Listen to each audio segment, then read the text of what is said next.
যে দেশের ৭০% মানুষ কৃষক, ভোর হবার সাথে সাথে কাজের জন্য চলে যায় মাঠে, সারাদিন খেতে খামারে কাজ করে ফসল ফলায়, মাথার ঘাম পায়ে পড়ে, সে দেশের কৃষকের কৃষি পণ্যের দাম নেই বাংলাদেশে। যে দেশের কৃষক রাষ্ট্রীয় মর্যাদা পায় না, যে দেশের কৃষক সামাজিকভাবেও মাথা নিচু করে থাকতে হয়। দর্শক, যে দেশের প্রধানমন্ত্রীর বয়স ৭৪-এর কাছাকাছি, কাজ করেন 18 ঘন্টা, ভোরবেলা ঘুম থেকে উঠে মধ্যরাত অবধি কাজ করেন নিরলসভাবে। যে দেশের প্রধানমন্ত্রী কল ধরেন প্রত্যেকের, যে দেশের প্রধানমন্ত্রীর কল আপনার আমার কাছেও আসে। পাননি আপনারা প্রধানমন্ত্রীর ঈদ শুভেচ্ছা টেলিফোনে? যে দেশের প্রধানমন্ত্রী নিরলসভাবে কাজ করছেন বাংলাদেশকে উন্নত রাষ্ট্রে পরিণত করার জন্যে, সে দেশে ই কমার্সের নামে কতগুলো fraud, I should say fraud, প্রতারক প্রতিষ্ঠান হাজার হাজার কোটি টাকা লুটে নিচ্ছে, পথে বসিয়ে দিচ্ছে লক্ষ লক্ষ সাধারণ মানুষকে, গ্রাহককে। এই ই কমার্স নামে এই ব্যবসার এই প্রতারকদের লাগাম টেনে ধরবেন কে? আজকের আলোচনার বিষয় হচ্ছে ই কমার্সের সীমাহীন দুর্নীতি, প্রতারণা, লাগাম টেনে ধরবেন কে? দর্শক মণ্ডলী, স্টুডিওতে দর্শকদের কথা কেউ বলে না। আমি রাশেদ কাঞ্চন থাকছি আজকে এসিটিভি সংলাপে স্টুডিওতে আপনাদের হয়ে কথা বলার জন্যে, আপনাদের প্রতিনিধিত্ব করার জন্যে। প্রত্যেককে আমন্ত্রণ এসিটিভি সংলাপে। আজকে আমাদের সঙ্গে স্টুডিওতে থাকবেন অত্যন্ত গুরুত্বপূর্ণ প্যানেল, যারা এই বিষয়ে কাজ করেছেন, লেখালেখি করছেন, এই সেক্টরে ব্যবসা করছেন। আমাদের সঙ্গে থাকছেন, শুরুতেই পরিচয় করিয়ে দিচ্ছি, বাংলাদেশ পুলিশ মেডেল প্রাপ্ত বিপিএম মোহাম্মদ মোখলেসুর রহমান, সাবেক অতিরিক্ত আইজিপি। আপনাদের প্রত্যেককে আমন্ত্রণ জানাচ্ছি। আমি পরিচয় করিয়ে দিতে চাই বিশিষ্ট সংবাদকর্মী, আমার অত্যন্ত প্রিয় দৌলত আক্তার মালা, বিশেষ প্রতিনিধি দি ফিনান্সিয়াল এক্সপ্রেস। আমাদের সঙ্গে স্টুডিওতে ই কমার্স সেক্টরে ব্যবসা করছেন এমন দুজন উদ্যোক্তাকেও আমরা পাচ্ছি। আমাদের সঙ্গে রয়েছেন আব্দুল ওয়াহেদ তমাল, সাধারণ সম্পাদক ইক্যাব। আমাদের সঙ্গে রয়েছেন আরও একজন নাবির হোসেন, প্রতিষ্ঠাতা এবং সিইও পাইকারি.com বিডি। আপনাদের দুজনকে বিশেষ করে বলে রাখতে চাই, আজকে আপনাদের সঙ্গে আমাদের বিতর্ক একটু জড়াতে পারে।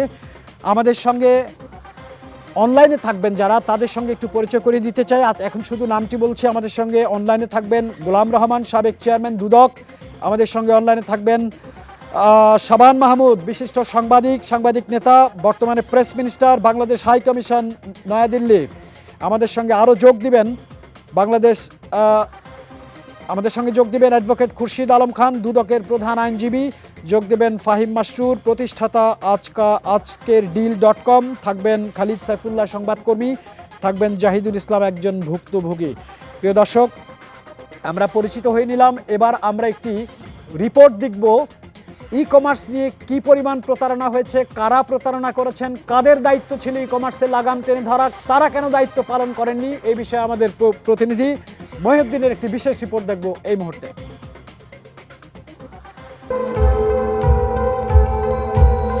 দেশে ই কমার্স সেক্টরে প্রতারণা এবং ব্যবসা চলছে সমান্তরালভাবে। কেউ কেউ সঠিকভাবে ব্যবসা করলেও অনেকে ব্যবসার নামে গ্রাহকের টাকা লোপাট করছেন। এমন অবস্থায় সম্ভাবনাময় ই কমার্স খাত পড়েছে চরম হুমকির মুখে। ই কমার্সকে দুর্বৃত্তায়নের হাত থেকে বের করে এগিয়ে নেওয়ার জন্য বিশ্বমানের নীতিমালা প্রণয়ন এবং সরকারি উদ্যোগ নেওয়া দরকার বলে মনে করে ই কমার্স ব্যবসায়ীদের সংগঠন ইক্যাব। লক্ষ লক্ষ ব্যবসায়ী বা ক্রেতারা কিন্তু ক্ষতিগ্রস্ত হওয়ার সম্ভাবনা রয়েছে। সো এগুলাকে মোকাবেলা করতে হবে আমাদের ডিজিটাল পদ্ধতিতে, যেমন ডিজিটাল সিস্টেমগুলোকে এখানে ইনভেস্ট করতে হবে, আর্টিফিশিয়াল ইন্টেলিজেন্সের ব্যবহার এখানে বাড়াতে হবে, যাতে করে আমরা যারা ফ্রডুলেন্স করছে তাদেরকে খুঁজে বের করতে পারি খুব দ্রুত।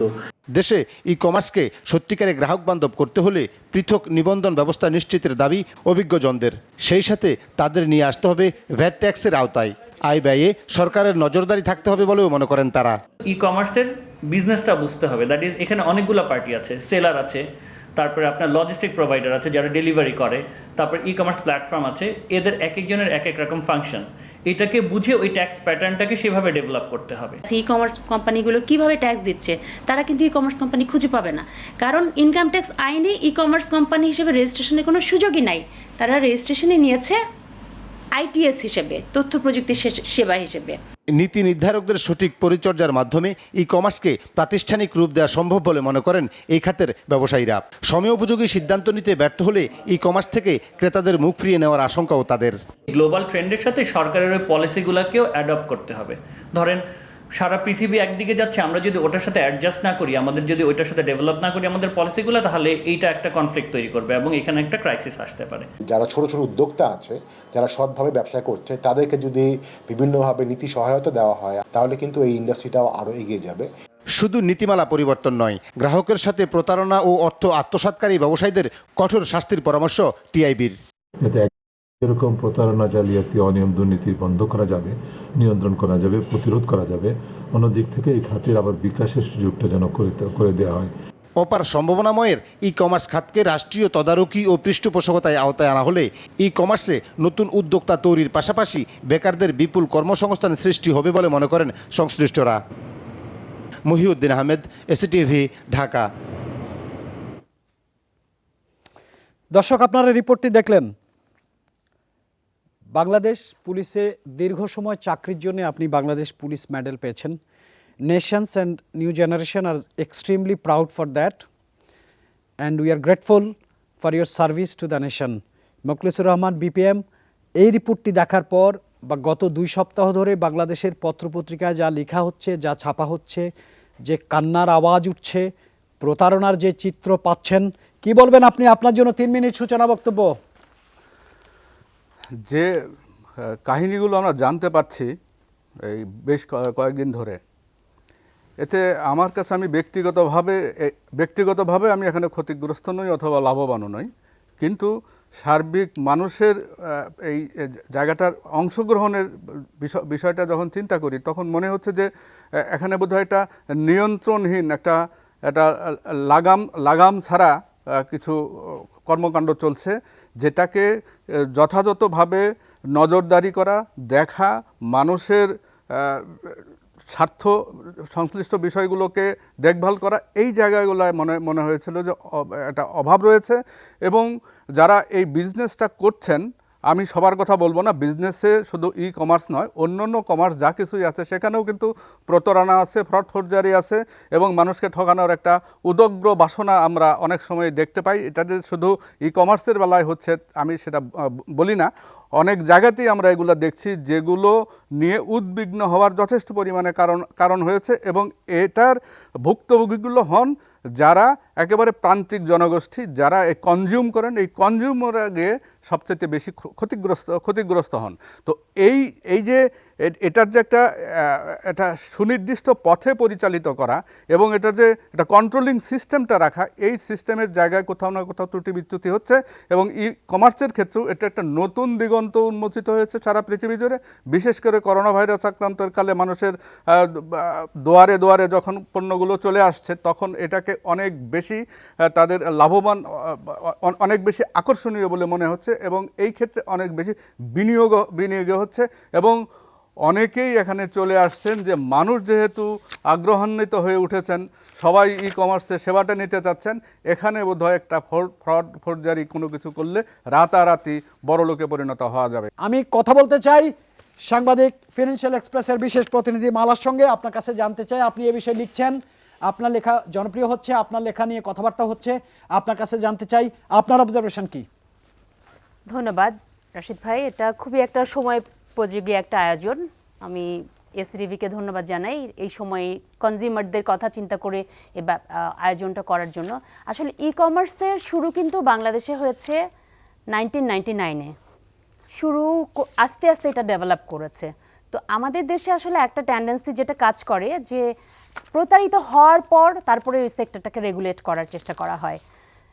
তো আমাদের আসলে এখন যদি সরকার খুঁজতে যায় যে কতগুলো e commerce company trade licence নিয়েছে, কতগুলো ই কমার্স কোম্পানি হিসেবে রেজিস্টার্ড কোম্পানি অ্যাক্টে, কিংবা কতগুলো ই কমার্স কোম্পানি ট্যাক্স হিসেবে ট্যাক্স পেমেন্ট করে, তাদের কিন্তু কোনো স্ট্যাটিস্টিক্স নাই। কারণ আমাদের এক্সিস্টিং যে 3টা মেজর আইন, এখানেই আসলে ই কমার্স হিসেবে রেজিস্টার করার কোনো অপশন নাই। তো এরকম একটা আনরেগুলেটেড সেক্টর, তারা ইচ্ছামতো ভোক্তাদেরকে অফার দিচ্ছে, তারা কিন্তু লুকিয়ে দেয় নাই, তারা অ্যাড দিয়েছে, তারা বিভিন্নভাবে প্রচার করে দিয়েছে যে তারা কনজিউমারদেরকে এই অফার দিচ্ছে। সো আসলে এই অফারগুলো যখন দিচ্ছে, তখন কি গভর্নমেন্ট তখনই এদের কে রেগুলেশনের আওতায় আনা যেত না? তো তো যেটা হয় যে প্রতারিত হওয়ার পরে এই জিনিসগুলো আমাদের দেশে আসে, এটা খুবই আনফর্চুনেট। আর আরেকটা বিষয় যেটা আমরা লক্ষ্য করেছি যে যেমন MLM একটা ব্যবসা ছিল এক সময়, ওখানে প্রচুর প্রতারিত হয়েছে। তো এরকম এক্সপিরিয়েন্স কিন্তু কনজিউমারদের আছেই। তো ভোক্তাদের দিক থেকেও আসলে সচেতনতার দরকার আছে যে যে অফারটা দিচ্ছে এটা আসলে কতটুকু যৌক্তিক, এই অফারটা আমি নেব কিনা। এবং অফার নিয়ে কথা বলতে চাই, আমাদের সঙ্গে এই ব্যবসার সঙ্গে সম্পৃক্ত আছেন এরকম দুজন আমাদের স্টুডিওতে আছে দর্শক, যারা এই সেক্টরকে প্রতিনিধিত্ব করেন, যাদের সমিতি আছে, যাদের সুযোগ সুবিধার জন্য সরকারের ICT মন্ত্রণালয়ে দেন দরবার করেন, নিজেদের স্বার্থে নিজেদের সুবিধার জন্য দেন দরবার করেন ICT মন্ত্রণালয়। এরকম রয়েছেন ইকেবের সাধারণ সম্পাদক আব্দুল ওয়াহেদ তমাল এবং আমাদের সঙ্গে রয়েছেন প্রতিষ্ঠাতা ও CEO পাইকারি.com BD নাবির হোসেন। সবার আঙ্গুল আপনাদের দিকে। সবাই বলছে ই-কমার্সের নামে প্রতারণা ব্যবসা, MLM এর পরে কিছু শিক্ষিত উদ্যোক্তা সাধারণ মানুষকে প্রতারণা করছে। আমি শুরুটা করতে চাই আব্দুল ওয়াহেদ তমাল, আপনার সঙ্গে অভিযোগের তীর আপনাদের দিকে। আপনারা অপ্রাসঙ্গিক, ইমপ্র্যাকটিক্যাল, ইলজিক্যাল অ্যাডভার্টাইজমেন্ট করেন, সাধারণ মানুষকে প্রতারণা করেন। তমাল, আপনারা কি বলবেন আপনাদের সংগঠনের পক্ষ থেকে? ধন্যবাদ আপনাকে। ফার্স্ট অফ অল আমি একটা জিনিস অপোজ করি, একটা কথা উঠে আসছে, আপনি বলছিলেন যে ই-কমার্স মানে প্রতারণা এবং বেশিরভাগ কোম্পানি ই-কমার্স কোম্পানি প্রতারণা করছে। ইটস অ্যাবসোলিউটলি রং। বাংলাদেশে ই-কমার্স কোম্পানি আমাদেরই মেম্বার প্রতিষ্ঠান আছে 1600, তার মধ্যে গুটি কয়েকের বিরুদ্ধে কমপ্লেন এসছে যেগুলো বিজনেস মডেল নিয়ে আমরা কোশ্চেন তুলে আসছি দীর্ঘদিন ধরে। সো এটা একটা বিগ ইস্যু যে ই-কমার্স মানে প্রতারণা। ই-কমার্স এই প্যান্ডামিকের সময় এই যে সকল ব্যবসা যখন বন্ধ ছিল, এই ই-কমার্স ব্যবসায়ী আপনার একদম ক্ষুদ্র উদ্যোক্তা, নতুন প্রায় 5 লক্ষ উদ্যোক্তা তৈরি করেছে এই ই-কমার্স ব্যবসায়ী প্রতিষ্ঠানগুলো। সো কিছু সংখ্যক কোম্পানির জন্য প্রতারিত হচ্ছে এবং যেটা আমরা এখন থেকে না, আমরা বলে আসি ই-কমার্স অ্যাসোসিয়েশনে জন্মলগ্ন থেকে যে এই ধরনের প্রবলেম হতে পারে। 2018 সালে আমরা ডিজিটাল কমার্স নীতিমালা প্রকাশ করেছি এবং যেখানে স্পষ্টভাবে বলা আছে এই ভবিষ্যতে স্বল্পমেয়াদী, দীর্ঘমেয়াদী এবং পরিকল্পনাগুলো কী হবে। ওখানে বলা আছে কার কি রোল, কোন মিনিস্ট্রি কোন কাজগুলো করবে। ওখানে ডিজিটাল কমার্স সেল গঠন করার কথা বলা আছে, টেকনিক্যাল কমিটি গঠন করার কথা বলা আছে, ওখানে রিস্ক ম্যানেজমেন্ট কমিটি গঠন করার কথা বলা আছে। একটি কমিটি এখন পর্যন্ত গঠন হয়নি।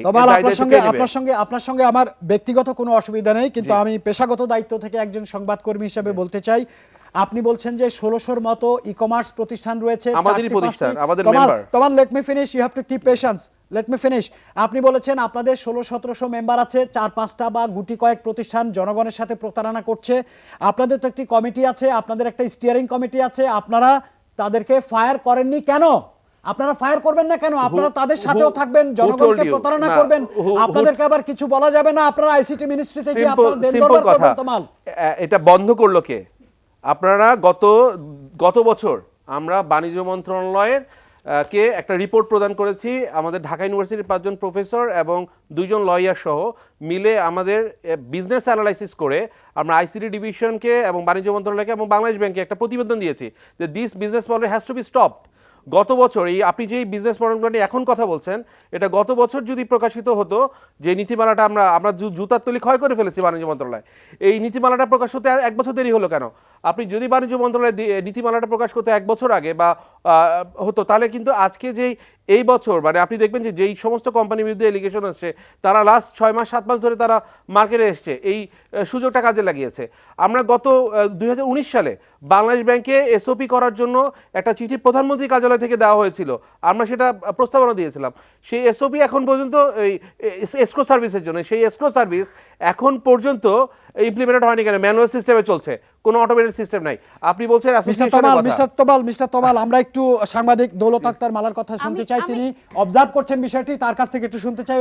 আপনি ওনার সঙ্গে বিতর্ক করেন, আমার সঙ্গে না। আমি আসলে বিতর্ক না, জাস্ট আমরা একটা কোয়েরি ছিল যে আপনারা অ্যাসোসিয়েশনের আপনাদের মেম্বার 1600 মেম্বার, 1600 মেম্বারের মধ্যে যে কোনো একজন মেম্বার কিংবা 10 জন মেম্বার তারা অযৌক্তিক অফার দিচ্ছে, দেন আপনার অ্যাসোসিয়েশনের দায়িত্ব কি গভর্নমেন্টের রিফর্ম মেজার এবং গভর্নমেন্টের রেগুলেশন হওয়া পর্যন্ত ওয়েট করা, নাকি আপনারা ইমিডিয়েটলি সাসপেন্ড করতে পারতেন? আমরা প্রতিটা না, we can not do that. আমরা যখন একটা লেজিসলেটিভ বিষয় আছে, আমি চাইলেই যে বিজনেস মডেলটা ইলিগাল হিসাবে ডিক্লেয়ার করা হয়নি, আমি চাইলে সেটা করতে পারি না। আমাদের দেশে আইন সেটা সাপোর্ট করে না। We have a legal team. আপনারা যারা কমিটিতে আছেন আপনারা তলে তলে সবাই সেট, কমিটি তলে তলে সেট, মিনিস্ট্রির সাথে আমরা কথা বলতে চাই এই সেক্টরের একজন উদ্যোক্তা, এই সেক্টর তমাল, এই সেক্টর একজন উদ্যোক্তা নাবির হোসেন, প্রতিষ্ঠাতা ও সিও পাইকারি.com বিডি, আপনার অভিজ্ঞতা শুনতে চাই। এই সকল কমিটি তলে তলে সেট। ধন্যবাদ রাশেদ ভাই আপনাকে। আপনি যে প্রথম কথা দিয়ে শুরু করলেন ই কমার্স একটি প্রতারণা, কথাটা ঠিক না। কোনো একটা ইন্ডাস্ট্রি বা কোনো একটা বিজনেস যখন গ্রো করে, সাথে সাথে কিছু পিপল উইথ গুড ইন্টেনশন আসে, উইথ ব্যাড ইন্টেনশন আসে। কিছু মানুষ আসে যে অর্গানাইজভাবে ক্রাইম করার জন্য, দে আর নট বিজনেসম্যান। আপনি যদি একটু ব্যাকে যান 2000-এর দিকে, আপনি 2000 থেকে .com বাবল ইউএসএতে এক্স্যাক্টলি সেম ওয়ে আগাইছিল। তখন মানুষ .com শুনলেই হচ্ছে গিয়ে ইনভেস্টমেন্ট করতো শেয়ারগুলোতে। শেয়ারের দাম 600, 700, নাসডাক 2600% পর্যন্ত ইনক্রিজ করে। তো এটা কি হলো 2011-এর দিকে যখন কোম্পানিগুলো গ্রোথের দিকে বেশি নজর দিচ্ছিল, তখনই কিন্তু আসলে সব শেয়ারগুলো লস করে। এক্স্যাক্টলি সেম বাংলাদেশে তাই হচ্ছে। আপনি দেখেন তখন pats.com কী করলো, ওরা কিন্তু এক্স্যাক্টলি ইবালি যা করলো সেমভাবেই করলো।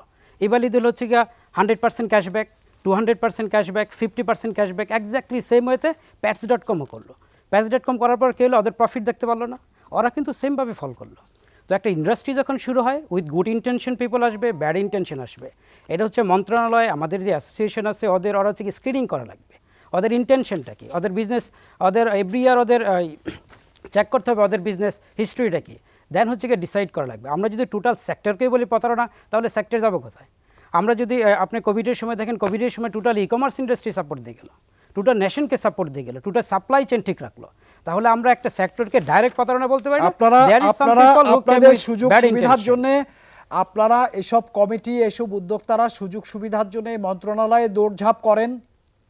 আপনারা আপনাদের স্বার্থ দেখেন, আপনারা অপ্রাসঙ্গিক, অপ্রয়োজনীয় এবং ইমপ্র্যাকটিক্যাল বিজ্ঞাপন দিয়ে সাধারণ মানুষকে প্রতারণা করেন। এটি অস্বীকার করার এখন আর জো নেই। পত্রিকার পাতা খুললেই ই কমার্সের প্রতারণার খবর। যে দেশের প্রধানমন্ত্রী প্রতি মুহূর্তে পরিশ্রম করে যাচ্ছেন, সেই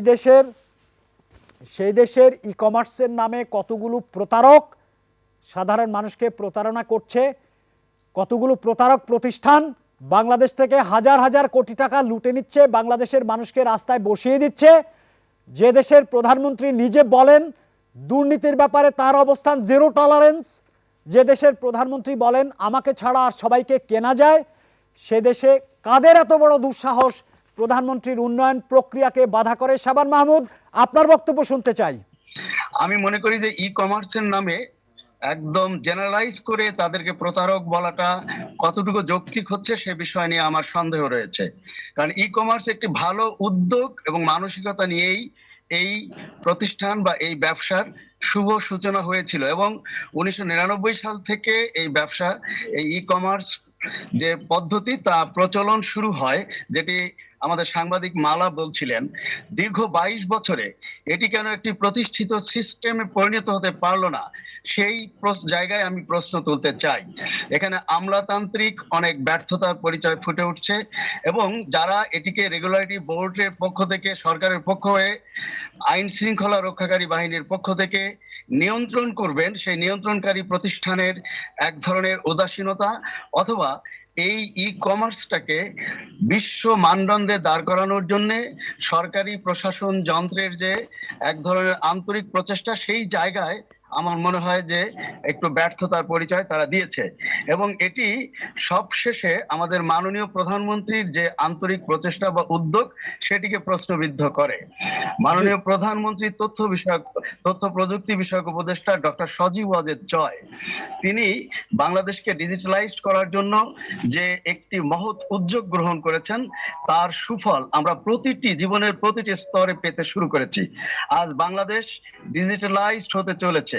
ঠিক এমনি মুহূর্তে এই ডিজিটালাইজ পদ্ধতির আশীর্বাদ হিসেবে ই কমার্স যখন বিশ্বব্যাপী প্রশংসিত হওয়ার কথা, শুধুমাত্র কিছু উদ্যোক্তার হীন মানসিকতার কারণে এবং তাদের দুর্নীতিপরায়ণ মনোভাবের কারণে আজকে এই ই কমার্স পুরো সিস্টেমটি যেভাবে বিতর্কিত হচ্ছে, প্রশ্নবিদ্ধ হচ্ছে, ঠিক একইভাবে আমাদের এই ডিজিটালাইজ বাংলাদেশ গড়ার যে একটি শুভ উদ্যোগ সেটিও প্রশ্নবিদ্ধ হচ্ছে। এজন্য যে এটি আশীর্বাদ না হয়ে কোনো কোনো ক্ষেত্রে এটি এর নেতিবাচক একটা প্রয়োগ ঘটানোর চেষ্টা করছেন কিছু দুর্নীতিবাজ কর্মকর্তা, ব্যক্তি অথবা উদ্যোক্তা।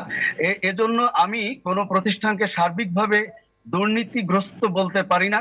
আমি এক কথায় যদি বলি তাহলে বলবো যে মাননীয় প্রধানমন্ত্রীর যে আন্তরিকতা রয়েছে সেটিকে বাস্তবায়নের জন্য সংশ্লিষ্ট প্রশাসন যন্ত্র যার যার জায়গা থেকে যে দায়িত্ব পালন করার কথা রয়েছে সেই জায়গায় তাদেরকে আন্তরিকভাবে কাজ করা এবং সেই কাজগুলো সঠিকভাবে বাস্তবায়ন হচ্ছে কিনা সেটি মনিটর করার জন্য সৎ কর্মকর্তার প্রয়োজন রয়েছে। আজকে দুদক বা দুর্নীতি দমন কমিশন অনেক ভালো ভালো কাজ করছেন নিঃসন্দেহে আমি বলতে চাই।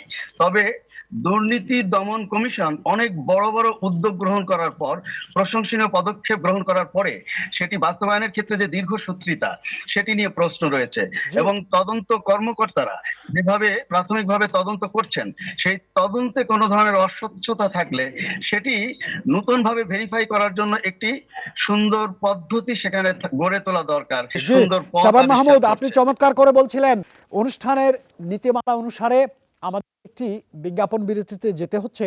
তবে তার আগে একটু বলতে চাই, ই কমার্স ব্যবসায়ীদের খপ্পরে পড়ে ক্রেতারা সর্বশান্ত হলেও অসাধু ই কমার্স ব্যবসায়ীরা কোটি কোটি টাকার মালিক হচ্ছেন।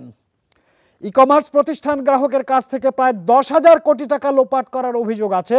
ইভ্যালির দায়, চলতি দায় 543 কোটি টাকা। এই টাকা ইভ্যালির নয়।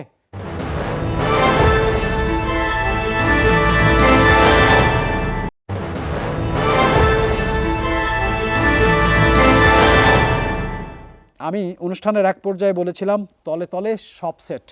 বিরতির পর কাজ শুরু করতে চাই, বক্তব্য শুনতে চাই। মোখলেসুর রহমান বিপিএম, আপনার কাছে শাবান মাহমুদ একটি পরিষ্কার কথা বলছিলেন, প্রধানমন্ত্রীর উদ্দেশ্য বা উদ্যোগ অপরিষ্কার নয়, কিন্তু যারা সেটিকে মাঠ পর্যায়ে দেখভাল করবেন, মনিটরিং করবেন, যারা অথরিটি, তাদের দুর্বলতা অথবা তাদের অনাগ্রহ ই কমার্সের নামে হাজার হাজার কোটি টাকা প্রতারণার সুযোগ করে দিয়েছে। আপনি কি বলবেন? এই পুরো ব্যবসাটা কেনা এবং বিক্রি করা, এটা মাঝখানে একটা বিজনেস আছে। বিজনেসটা ইলেকট্রনিক সিস্টেমটা, মাধ্যমটা ব্যবহার করা হয়। এটা আমরা ব্যবহার করতে থাকবো। আজকে থেকে 20 বছর আগে হয়তো বিদেশ থেকে আগে কোনো কিছু পণ্য বাংলাদেশে আসতো, সেইটা ই কমার্সের প্রাথমিক ফর্ম ছিল। সেটা আস্তে আস্তে আমাদের দেশীয়করণ হয়েছে। বাংলাদেশ ব্যাংক এটার ছাড়পত্র দিয়েছে। আমাদের মনিটারি কার্ড তৈরি হয়েছে, ক্রেডিট কার্ড তৈরি হয়েছে, যেগুলো আগে ছিল না। আস্তে আস্তে প্ল্যাটফর্মটা ব্যবহার করার দিকে আমরা যাচ্ছি। তো এই বিজনেসে দেখুন, আপনি ই কমার্সটা বাদ দেন, অন্য ব্যবসার ক্ষেত্রে কথা বলেন, আপনি খাদ্যদ্রব্যের ভেজালের কথা বলেন, অথবা আপনি যে গুণগত মানের পণ্যটা আপনি পেতে চান সেই পণ্যর কথা বলেন, আপনি যে কাপড়টি আপনি চান সেই কাপড়টি সেই গুণগত মান আছে কিনা। আমি বলতে চাই যে স্যার আপনি কি বলছেন এটা এক ধরনের আত্মপক্ষ সমর্থন ওর সমালোচনা? যাই বলুন না কেন আপনি বলছেন তার মানে হচ্ছে যারা কর্তৃপক্ষ, অথরিটি, যাদেরকে প্রধানমন্ত্রী দায়িত্ব দিয়েছেন এগুলো মনিটর করার জন্য, তার জনগণের স্বার্থে তাদের মনিটরিংয়ে বা অথরিটি বা কর্তৃপক্ষ যারা, তাদের ঘাটতির কারণেই গড়ে উঠছে প্রতারকরা দলে দলে। আমি সেইভাবে বলবো না। প্রত্যেকটি জায়গাতেই মনিটরিং করার চেষ্টা আছে। সেই চেষ্টার জায়গাতে তাদের যে সক্ষমতা কতটুকু আছে সেই বিষয় নিয়ে প্রশ্ন উঠতে পারে। কারণ ই কমার্স নিয়ে আজকে যে কথাটা আমরা বলছি, এখানে দেখা যাচ্ছে যে আইন প্রণয়নের একটা ঘাটতি রয়ে গিয়েছে এবং তাদেরকে কন্ট্রোল করার যে সিস্টেম, সেই সিস্টেমের মধ্যে ঘাটতিটা রয়ে গিয়েছে। একটা নতুন ফেনোমেনা তৈরি হয়েছে, তাকে আমরা আগেভাগে কিভাবে কন্ট্রোলে রাখবো সেই জায়গাটা, নিয়ন্ত্রণের জায়গাটায় আমাদের ঘাটতি রয়েছে। তো এই ঘাটতিগুলো আমাদেরকে পূরণ করতে হবে। এবং আমি এই জন্যই এটা বলছি এখন যে অন্যান্য বিজনেসের ক্ষেত্রে যেটা ই কমার্সে নাই, সেখানে যদি প্রতারণার কাজগুলো চলতে থাকে, মানুষ ঠকানোর কাজগুলো চলতে থাকে, তাহলে সেটার একটা স্যার আমি একটা আপনার কথাগুলো শুনছেন। গোলাম রহমান ভার্চুয়ালি আমাদের সঙ্গে রয়েছেন সম্মানিত সাবেক চেয়ারম্যান দুদক এবং বর্তমানে চেয়ারম্যান ক্যাব গোলাম রহমান। দীর্ঘ সার্ভিস করেছেন নেশনকে। Nation sir so proud for your service. Sir আপনার কাছে পরিষ্কার জানতে চাই, মোখলেসুর রহমান সাবেক অতিরিক্ত আইজিপি বলছেন যে আইনেরও ঘাটতি রয়েছে, নাকি আন্তরিকতার ঘাটতি রয়েছে সরকারি কর্মকর্তাদের? সরকারি কর্মকর্তাদের, আইন আছে, প্রশাসন আছে, জনবল আছে, তাহলে ব্যাঙের ছাতার মতো ই কমার্সগুলো কি করে বাংলাদেশের মানুষকে প্রতারণা করে? আপনার ওপিনিয়ন কি? আপনি একটু বলুন স্যার। মাননীয় প্রধানমন্ত্রী অথবা মাননীয় আইসিটি উপদেষ্টা তারা ব্রড গাইডলাইন দিয়েছেন, সেইটার বাস্তবায়ন করার জন্য রুলস রেগুলেশন দরকার। যে রেগুলেটরি ফ্রেমওয়ার্ক হওয়া দরকার ছিল সেটি কিন্তু এখনো হয়নি বা অসম্পূর্ণ আছে। রেগুলেটরি ফ্রেমওয়ার্কের অসম্পূর্ণতার কারণে এবং তদারকির অভাবে কিছু দুষ্ট লোক, প্রতারক চক্র ই কমার্সের যে বিজনেস মডেল তারা ব্যবহার করে ভোক্তাদেরকে বঞ্চিত করছে, তাদেরকে ক্ষতিগ্রস্ত করছে এবং নিজেরা আপনার নিজেদের আর্থিকভাবে লাভবান হচ্ছে।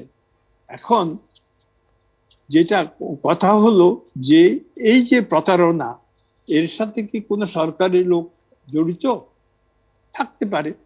যেমন একজন এসআই নাকি যেন ইন্সপেক্টর, তিনি নিজেই একটা ই কমার্সের কোম্পানি খুলে পারিবারিকভাবে অনেক টাকা, এই যে প্রতারণা যখন জাল ছিল, এবং এর জন্যে শুধু যে যারা প্রতারক তো যুগে যুগে ছিল, বিভিন্ন ব্যবসাতে আছে, বিভিন্ন কর্মকাণ্ডে আছে, কিন্তু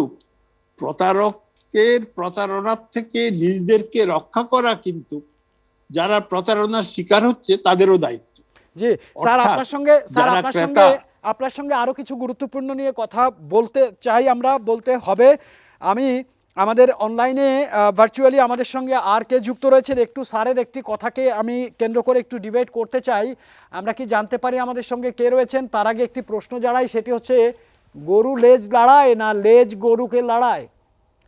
একজন এসআই যদি 1100 কোটি টাকা প্রতারণা করতে পারেন, তাহলে তার মাথার উপরে যারা বসে আছেন, যারা তাকে মনিটর করছেন, তিনি এসআই হিসাবে প্রতারণা করেন না, তিনি একটা বিজনেস মডেলের সুযোগ নিয়ে মানে অনৈতিকভাবে এবং তার চাকরিবিধির লঙ্ঘন করে ব্যবসা ফেদে বসেছে। সেইখানে যে পুলিশের এসআই দোষী নয়, দোষী হলো ওই ব্যক্তিটি, যে ব্যক্তি এই অপকর্ম করেছে, নিয়ম নীতি চাকরির যে শর্ত সেই সব অন্যায়ভাবে বরখেলাপ করে। স্যার, আমরা একজন ভুক্তভোগীর কথা শুনতে চাই, তিনি হচ্ছেন জাহিদুল ইসলাম। আমরা একটু জাহিদুল ইসলামকে দেখতে চাই। কন্ট্রোল, জাহিদুল ইসলাম একজন ভুক্তভোগী, তিনি আমাদের সঙ্গে যোগ দিয়েছেন। আমরা তার কাছ থেকে জানতে চাই, লোভনীয় আকর্ষণীয় মিথ্যা প্রতারণার বিজ্ঞাপনগুলো দেখেই কি আপনি এই ফাঁদে পা রেখেছিলেন জাহিদুল ইসলাম? আপনার কি অভিজ্ঞতা? জি, আসসালামু আলাইকুম। সবার কথাই সুন্দর বলছে, সবাইকে ধন্যবাদ, বিশেষ করে এসএটিভি কে এরকম একটা অবস্থায় তারা এই জিনিসটাকে তুলে ধরার জন্য। এখন আমি যেমন বলছে যে দুদকের সাবেক চেয়ারম্যান গোলাম রহমান স্যার বলছেন যে এখানে যারা প্রতারণার শিকার হয়েছে তাদের অতি লোভ দায়, এরকম ভাবে বলছে। এখন আমার অতি লোভ, এটা আমি দায়ী হব কিভাবে? আমি যখন দেখলাম আরো 1 বছর আগে ইভেলিনিয়া একটা ইন্সপেকশন হলো বাংলাদেশ ব্যাংকের মাধ্যমে, যেখানে তারা কিন্তু দেখছে যে ওরা কিভাবে ব্যবসা করতেছে এবং কি করতেছে, তাদের ব্যাংকও ফ্রিজ ছিল তখন। তাদের আবার যে ক্লিয়ারেন্স দেওয়া হইলো, সেটা দেখার পরে কি আমি ইভেলিকে বিশ্বাস করতে পারবো না? এটা কি আমার অন্যায়? আর যেই প্রতিষ্ঠানগুলোতে আমি প্রতারিত হয়েছি সেইগুলো কি গোপনে করছে কিছু, আর আমি কি গোপনে তাদেরকে টাকা দিয়েছি? আমি যে পারচেজ করেছি সেটা একটা গেটওয়ের মাধ্যমে এবং একটা ব্যাংকের কার্ড দিয়ে আমি পেমেন্ট করেছি, এটা গোপন কিছু না।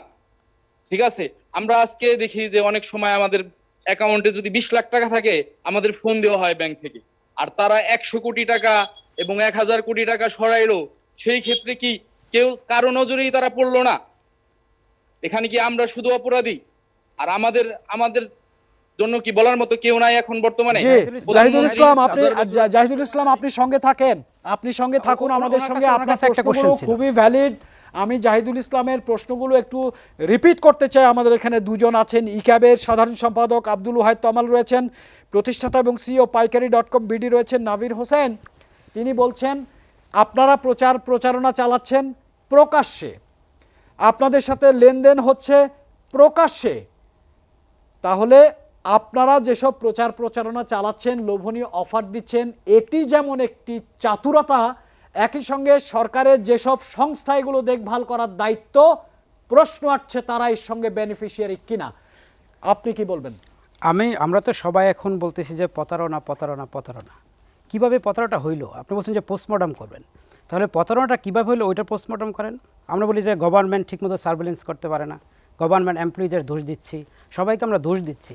আপনি আজকে বিজনেস শুরু করে দিলেন যে ঠিক আছে 1.5 লাখ টাকার মোটরসাইকেল আপনি 50,000 টাকা দিবেন, বিজ্ঞাপন দিলেন ফেসবুকে, কোনো রেগুলেটরির প্রয়োজন হয় না, কোনো অথরাইজেশন প্রয়োজন হয় না, ফেসবুকে দিলেন, গুগলে দিলেন। আপনার কথার সাথে রিলেভেন্ট, আপনারা যে ট্রেড লাইসেন্সটা নেন কি হিসেবে ট্রেড লাইসেন্স নেন? এখন দেখেন বাংলাদেশে ই-কমার্স বিজনেসের কোনো ট্রেড লাইসেন্স হয় না বাংলাদেশে। আপনি যদি বলেন যে আপনার দর্শক আপনারা শুনলেন যে দেশে ই-কমার্স ট্রেড লাইসেন্সের ব্যবসা হয় না, দর্শক আপনারা শুনলেন একজন উদ্যোক্তা বলছিলেন নাবির হোসেন যে বাংলাদেশে ই-কমার্স ট্রেড লাইসেন্সের ব্যবসা হওয়ার নিয়ম নেই, সেই দেশে 1600 কোম্পানি ই-কমার্স ব্যবসা করে। এবং আপনি কথাটা কিন্তু একটু ডাইভার্ট করলেন। Let me clear. আমি আসছি। পিপল লাইক আব্দুল ওয়াহেদ তমাল তারা সংগঠন করে, 1600 সদস্য নিয়ে তারা কমিটি করে, মন্ত্রণালয়ে দৌড়ঝাঁপ করে সুযোগ সুবিধার জন্য। আর আরেকজন আপনি যদি আমাকে শেষ করতে না দেন, শুনেন ট্রেড লাইসেন্সের ই-কমার্সের ট্রেড লাইসেন্স করাই সম্ভব না। শুনেন, আমি আপনাকে ফিনিশ করতে দিতে হবে। দরকার না আপনি মালার প্রশ্নের জবাব দেন। আমাকে ফিনিশ করতে হবে। আপনি মালার প্রশ্নের জবাব দেন। এখন আমাদের ধরনটা কি লাইসেন্সের? যখনই আপনি এখনই যদি পাঠান ট্রেড লাইসেন্স করতে সিটি কর্পোরেশনে, ই-কমার্স রিটেলার কোনো ট্রেড লাইসেন্সের ধরন ওইখানে নাই। IT service, IT marketing, some kind of ধরন। আপনি ওইখানে ডাইরেক্ট ই-কমার্স রিটেল কোম্পানি নামে কোনো ধরন খুঁজে পাবেন না। এখন কি হচ্ছে, আপনি এখানে লোক পাঠাবেন বা লয়ারদের কোম্পানি করাচ্ছেন, ওরা আপনাকে সাজেস্ট করে, ঠিক আছে আপনি আইটি সার্ভিস দিয়ে দিচ্ছে। ম্যাক্সিমাম কোম্পানি আপনি দেখবেন যারাই আসলে ই-ক্যাবের রেজিস্ট্রেশন বা যারাই বাংলাদেশে বিজনেস করে, ডাইরেক্টলি ই-কমার্স রিটেল কোম্পানি নামে ওদের ট্রেড লাইসেন্সটা নাই। That is the problem. আমি একটু বলি, that is not a problem. Yeah. Let me include some things. আমাকে 2 মিনিট দিতে হবে। আমরা সবাই বলি প্রতারণা হয় কিভাবে? ওইটা যদি আপনারা না দেখেন প্রতারণা হয় কিভাবে, নেক্সট তো আরও প্রতারণা আসবে। এখন তো অর্গানাইজড ক্রাইম, এখন যেটা হচ্ছে অর্গানাইজড ক্রাইম, ওরা অফিস নিল, এমপ্লয়ি নিল, বিজ্ঞাপন দিল, এখন আসলো, কয়েকদিন পরে আসবে হচ্ছে আনঅর্গানাইজড ক্রাইম। ওইটা কেমন? 2019-এ $20 বিলিয়ন হয়েছে আইডি হ্যাক করে ই-কমার্সে প্রতারণা ওয়ার্ল্ডের ভিতরে, $20 বিলিয়ন। এখন তো আমরা অর্গানাইজ নাবির আপনারা বিশ্বব্যাপী $20 বিলিয়ন প্রতারণা হচ্ছে, বাংলাদেশে কি আমরা সেই রেসে যাচ্ছি? না আমরা সেই রেসে যাচ্ছি। আমরা আমাদের শেষ করতে দেন। আমি যদি আমাকে যদি 2 মিনিট বলতে দেন, তাহলে প্রতারণা কিভাবে হয় আপনারা শুনেন, তারপরে এটা আপনারা প্রোটেক্ট করতে পারবেন। যদি নাই জানি কিভাবে প্রতারণা হয়, প্রোটেক্ট কিভাবে করবেন এটা তো জানতে হবে। ট্রেড লাইসেন্স করলো, একটা ডোমেন ওপেন করলো, ওয়েবসাইট একটা আপনার এখন 2 দিনে ওয়েবসাইট করা যায়, 1 দিন 1 ঘন্টা ওয়েবসাইট করা যায়। ওয়েবসাইট করলো, গুগল, ফেসবুক, আদার্স মার্কেটিং দিয়ে 1.5 লাখ টাকার মোটরসাইকেল 50,000, আকর্ষণীয়, সবাই যাবে। কন্ডিশন কি? কন্ডিশন এখন টাকা দিতে হবে, 45 ডেজ পর আপনি ডেলিভারি পাবেন। তখন কি হচ্ছে দেখেন, এই 45 ডেজে এভরি সিঙ্গেল ডে 1000-2000 করে অর্ডার কালেকশন করে এভরি গ্রাহক, কত? 50,000 টাকা। নাবির আপনি যে প্রশ্নটি করছিলেন মালা, সেটা একটু আমরা শুনতে চাই। মালা, আপনি আপনার প্রশ্নটি করুন। জি, আপনাকে শেষ করুন। আমি যেটা বলতে চাচ্ছিলাম, এই যে আপনারা আইটিএস হিসেবে রেজিস্ট্রেশন নিলেন, ট্রেড লাইসেন্স নিলেন, IT service and online something like তথ্য প্রযুক্তি সেবা হিসেবে, ঠিক আছে। তো এখন কেউ যদি ফাইন্যান্সিয়াল স্টেটমেন্ট আপনাদের ই-কমার্সের আর্থিক লেনদেন যদি গভর্নমেন্টের রেগুলেটরি বডি যদি চেক করতে চায়, তাহলে তো ই-কমার্স ব্যবসা বলে কোনো ব্যবসা পাবে না। এবং আমি যতটুকু জানি আইটিএস সার্ভিস আমাদের ই-কমার্স কি জিনিস? 2024 পর্যন্ত নাবির লেট হার ফিনিশ। এক্সাম্পটেড। ওকে, হ্যাঁ, আইটিএস সার্ভিস 2024 পর্যন্ত ট্যাক্স এক্সাম্পটেড, বাট ই-কমার্স কিন্তু না। সেই ক্ষেত্রে আপনারা মানে ট্যাক্সের আসলে কিভাবে? আমি আপনাকে অ্যানসার করি এটা কোশ্চেন, আমি আপনাকে সিম্পল অ্যানসার করি। জি তমাল, আপনি যে প্রশ্নটির অ্যানসার করছেন তার সাথে আমি একটু প্রশ্ন করতে চাই। যেই দেশে ট্রেড লাইসেন্সে গলদ রয়েছে, সেই দেশে আপনারা কি করে ব্যবসা করেন, ব্যবসা করতে গিয়ে আবার আপনাদের মতো কিছু কিছু কোম্পানি আছে যারা মানুষকে ঠকায়, যারা মনিটর করে তারাও উদাসীন থাকে। এই টোটাল নেক্সাসটা কি একটু ব্যাখ্যা করবেন? জি, ধন্যবাদ আপনাকে। আপনার কোশ্চেন আনসার দিচ্ছি, তারপর প্রতারণার ব্যাখ্যাটা দিচ্ছি কি। ফার্স্ট অফ অল, ই কমার্সটা কি এটাই মনে হয় আমাদের অনেকের মধ্যে ক্লিয়ার ধারণা নেই। যে কোনো ব্যবসা ই কমার্স হতে পারে। আজকে একটা টিভি ফ্রিজ বিক্রি করছেন, আপনার সেটাও ই কমার্সে আসতে পারে। ই কমার্স ব্যবসা, আমি শেষ করি, আমি একটু শেষ করি, তারপর আমরা যে মিডিয়াতে ধরেন ফেসবুকে মানুষ অ্যাড দিচ্ছে, ফেসবুকে বিভিন্ন ভিডিও করে ইনকাম করে, ওইটাই ই কমার্স বলে। আমি শেষ করি, আপনারা বলেছেন লেট মি ফিনিশ, আপনারা বলেছেন আমাকে একটু সময় দেন, আমি let me explain on that. E commerce যে কোনো ধরনের ব্যবসা ই কমার্স হতে পারে। ই কমার্স ব্যবসা আর ই কমার্সের market place, this too is a different thing. কিছু কিছু মার্কেট প্লেস আছে যারা বিভিন্ন ব্যবসায়ীদেরকে একটা জায়গায় নিয়ে এসে অনলাইনের মাধ্যমে তারা ব্যবসাটাকে ফ্যাসিলিটেট করেন।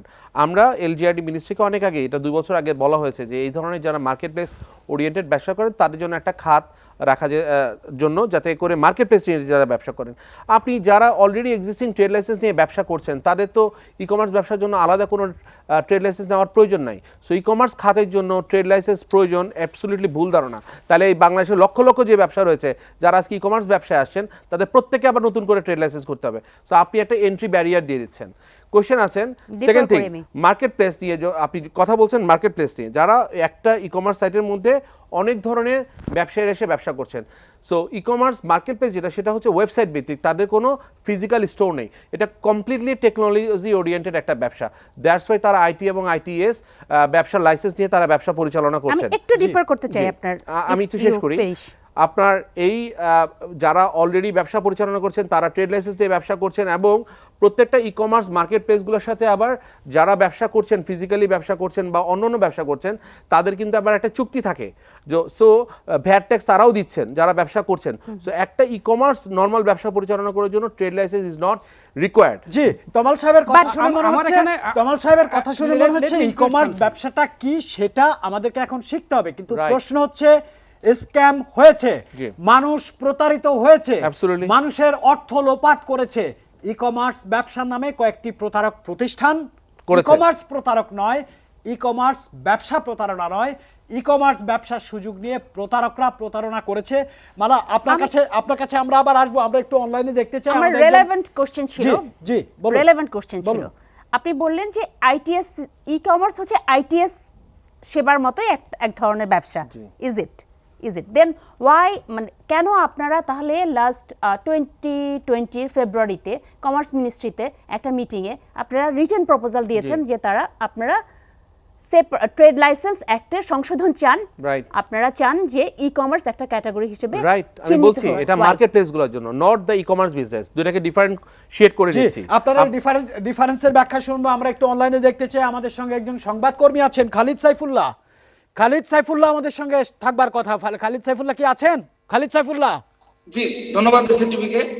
প্রথমে বলতে চাই, আপনারা যে ই কমার্স প্রতারণার ব্যাপারটি নিয়ে কথা বলছেন, যদি দেখি যে সাম্প্রতিক যে কোম্পানিগুলোর নামে প্রতারণার অভিযোগ পাওয়া গিয়েছে তারা সবগুলি হচ্ছে গত 1 থেকে 2 বছরের মধ্যে খোলা।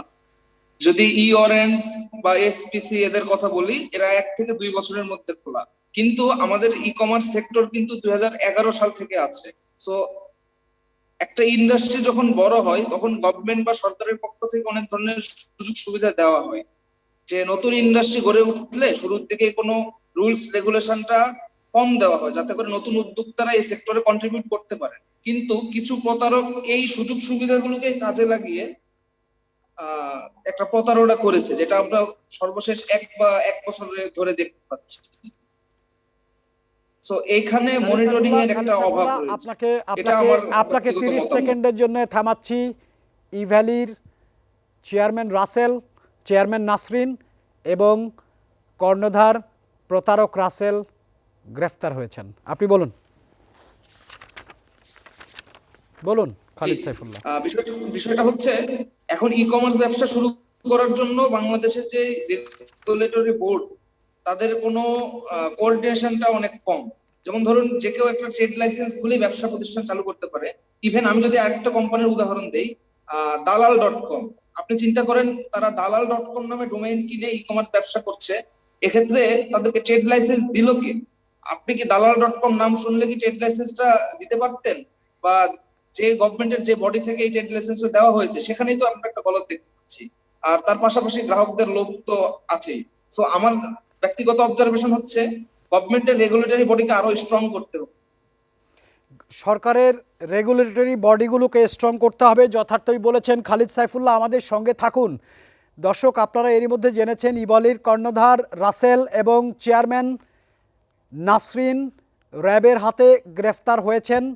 আমি আজকের এই অনুষ্ঠান থেকে তাদের শাস্তি দাবি করি না। কেন শাস্তি দাবি করি না জানেন?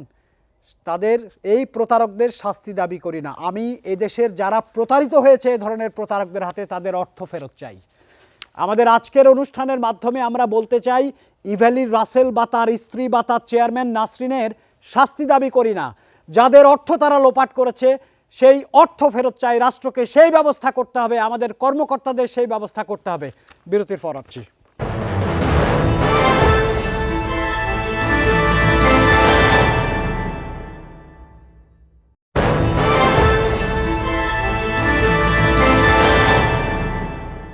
কথা দিয়েছিলাম ই কমার্সের নামে যারা প্রতারণা করে তাদের সিটি স্ক্যান করব, তাদের এমআরআই করব, তাদের এক্সরে করব। দর্শক, ফিরে এলাম এসিটিভি সংলাপে আবারও। আপনারা এরই মধ্যে জেনেছেন ইভ্যালির প্রতারক রাসেল গ্রেফতার হয়েছে, চেয়ারম্যান নাসরিন গ্রেফতার হয়েছে। দর্শকদের পক্ষ হয়ে বলতে চাই, তাদের বিচার চাই না, তাদের শাস্তি চাই না, টাকা ফেরত চাই। অনলাইনে আমাদের সঙ্গে ভার্চুয়ালি যোগ দিয়েছেন দিল্লিতে কর্মরত বাংলাদেশ সরকারের পররাষ্ট্র মন্ত্রণালয়ের প্রেস মিনিস্টার, সাংবাদিক এবং সাংবাদিক নেতা শাবান মাহমুদ। আপনি এরই মধ্যে শুনেছেন যে প্রতারক প্রতিষ্ঠান ইভ্যালি এবং ইভ্যালির কর্ণধার রাসেল নাসরিন গ্রেফতার হয়েছে আইনশৃঙ্খলা বাহিনীর হাতে। আমি দর্শকদের কথা দিয়েছিলাম, শাস্তি চাই না, বিচার চাই না, চাই হচ্ছে যাদের টাকা প্রতারণা করেছে টাকা ফেরত। সরকারের একজন কর্মকর্তা, সাংবাদিকদের একজন নেতা, দেশের নাগরিক হিসেবে আপনার মন্তব্য শুনতে চাই শাবান মাহমুদ। আমরা একটু আগে আপনি যে সুসংবাদটি দিলেন যে প্রতারকদের গ্রেফতার করা হয়েছে, ধন্যবাদ জানাতে চাই আইন শৃঙ্খলা রক্ষাকারী বাহিনীর দায়িত্বে নিয়োজিত কর্মকর্তাদের, যারা তাদেরকে গ্রেফতার করতে সক্ষম হয়েছেন। আমি বিশ্বাস করতে চাই যে ই কমার্স যে বিজনেস মডেলটি দাঁড় করানোর চেষ্টা করেছেন উদ্যোক্তারা, সেটিকে পুরো মাত্রায় প্রশ্নবিদ্ধ না করে যারা এই ই কমার্সকে বিতর্কিত করেছেন, নীতিহীন কাজ করেছেন, প্রতারণা করেছেন সাধারণ গ্রাহকদের সঙ্গে, সেই সব চিহ্নিত যে প্রতারক তাদের বিরুদ্ধে সর্বোচ্চ শাস্তিমূলক ব্যবস্থা গ্রহণ করা হোক। আপনি যেটি বলেছিলেন, তাদের দ্বারা যারা প্রতারিত হয়েছে নিরীহ গ্রাহক, তাদের টাকা ফেরত দেওয়া হোক এবং সেক্ষেত্রে মাননীয় প্রধানমন্ত্রী বা বর্তমান যে নির্বাচিত সরকার তারা সর্বোচ্চ ব্যবস্থা গ্রহণ করুক, এটি আমাদের প্রত্যাশা থাকবে দেশের একজন নাগরিক হিসেবে। আমি বলতে চাই যে কোনো প্রচলিত পেশা বা পদ্ধতি বা ব্যবসা প্রতিষ্ঠানকে সার্বিকভাবে কলুষিত বা প্রশ্নবিদ্ধ না করে যারা এই পেশাকে কলুষিত করছেন। জি শাবান মাহমুদ, আপনি চমৎকার বলছিলেন বাংলাদেশে সবার আগে সোচ্চার হয় গণমাধ্যম কর্মীরা। এটাও সত্য, বাংলাদেশে সবচাইতে বেশি নির্যাতিত হয় গণমাধ্যম কর্মীরা। দর্শক, আমাদের সঙ্গে সংযুক্ত রয়েছেন দুদকের আইনজীবী, প্রধান আইনজীবী অ্যাডভোকেট খুরশিদ আলম খান। আমরা অ্যাডভোকেট খুরশিদ আলম খানকে পেয়েছি, আপনাকে ধন্যবাদ আমাদের সঙ্গে যোগ দেবার জন্যে। দুর্নীতি বিরোধী কার্যক্রমে সর্বোচ্চ ক্ষমতা দিয়ে দুর্নীতি দমন কমিশন গঠন করা হয়েছে। আপনাদের অনেক কাজ প্রশংসিত হচ্ছে, আপনাদের অনেক কাজ সাধারণ মানুষ গ্রহণ করেছে। অ্যাডভোকেট খুরশিদ আলম খান, আপনি অত্যন্ত পরিচিত মুখ, সবসময় আপনাকে টেলিভিশনে আমরা দেখি, পত্রপত্রিকা আপনার লেখা পড়ি। আপনার কাছে পরিষ্কার জানতে চাই, ই কমার্স নিয়ে যারা প্রতারণা করেছে তাদের বিরুদ্ধে দুদকের অবস্থানটা কীরকম? জি, আপনাকে ধন্যবাদ এবং আরও ধন্যবাদ জনাব গোলাম রহমান, আমাদের শ্রদ্ধেয় স্যার, আমাদের চেয়ারম্যান ছিলেন, তার অনেক কন্ট্রিবিউশন আছে গত 5 বছরে, 2009 থেকে 2014 ওনার গুরুত্বপূর্ণ সিদ্ধান্তের কারণে আমরা অনেক দূর এগিয়ে গিয়েছি। আজকে স্যারকে পেয়ে আপনাদের মাধ্যমে আমি হ্যাপি। আর আপনার যেটা প্রশ্ন ই কমার্সের মাধ্যমে, দেখুন ই কমার্স সংক্রান্ত দুর্নীতি দমন কমিশনের একটি অনুসন্ধান প্রায় শেষ পর্যায়ে এবং দি নেচার অফ ট্রানজ্যাকশন তাদের যে সাসপিশিয়াস ট্রানজ্যাকশন, এতে আমার কাছে প্রাইমারি মনে হচ্ছে এটা মানি লন্ডারিং অফেন্সই হবে। এটা মানি লন্ডারিং অফেন্স যদি হয়, সেখানে দুর্নীতি দমন কমিশনও করতে পারবে, সিআইডিও করতে পারবে। এখন যেটা যারা করে, যাদের হয়তো আগে তথ্যপাত্র আগে চলে আসবে, তারাই করবে। এবং এটা করে যদি তাদেরকে আমরা শাস্তির আওতায় আনতে চাই, তাদেরকে ইনভেস্টিগেশন করে চার্জশিট দাখিল করে বিচারের আওতায় নিয়ে আসতে হবে। এবং এই মানি লন্ডারিং অফেন্সটা যদি আমরা প্রমাণ করতে পারি আদালতে, তাহলে সর্বোচ্চ 12 বছরের সাজা হতে পারে। এবং অপরাধলব্ধ যে আয়গুলো, যে অর্থগুলো, সেগুলি রাষ্ট্র বরাবরে বাজেয়াপ্ত হয়ে যেতে পারে।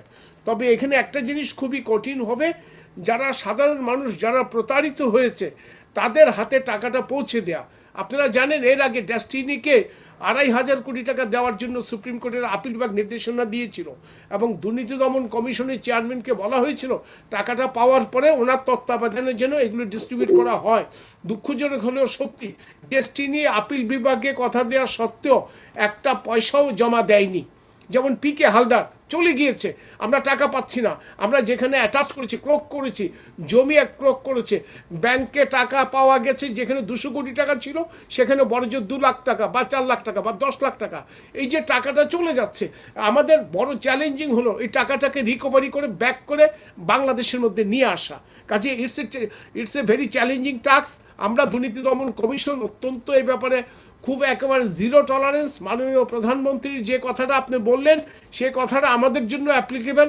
আমরা এখানে কাউকে ছাড় দিচ্ছি না, যত বড় হাই প্রোফাইল হোক, দ্যাট ইজ ইমম্যাটেরিয়াল।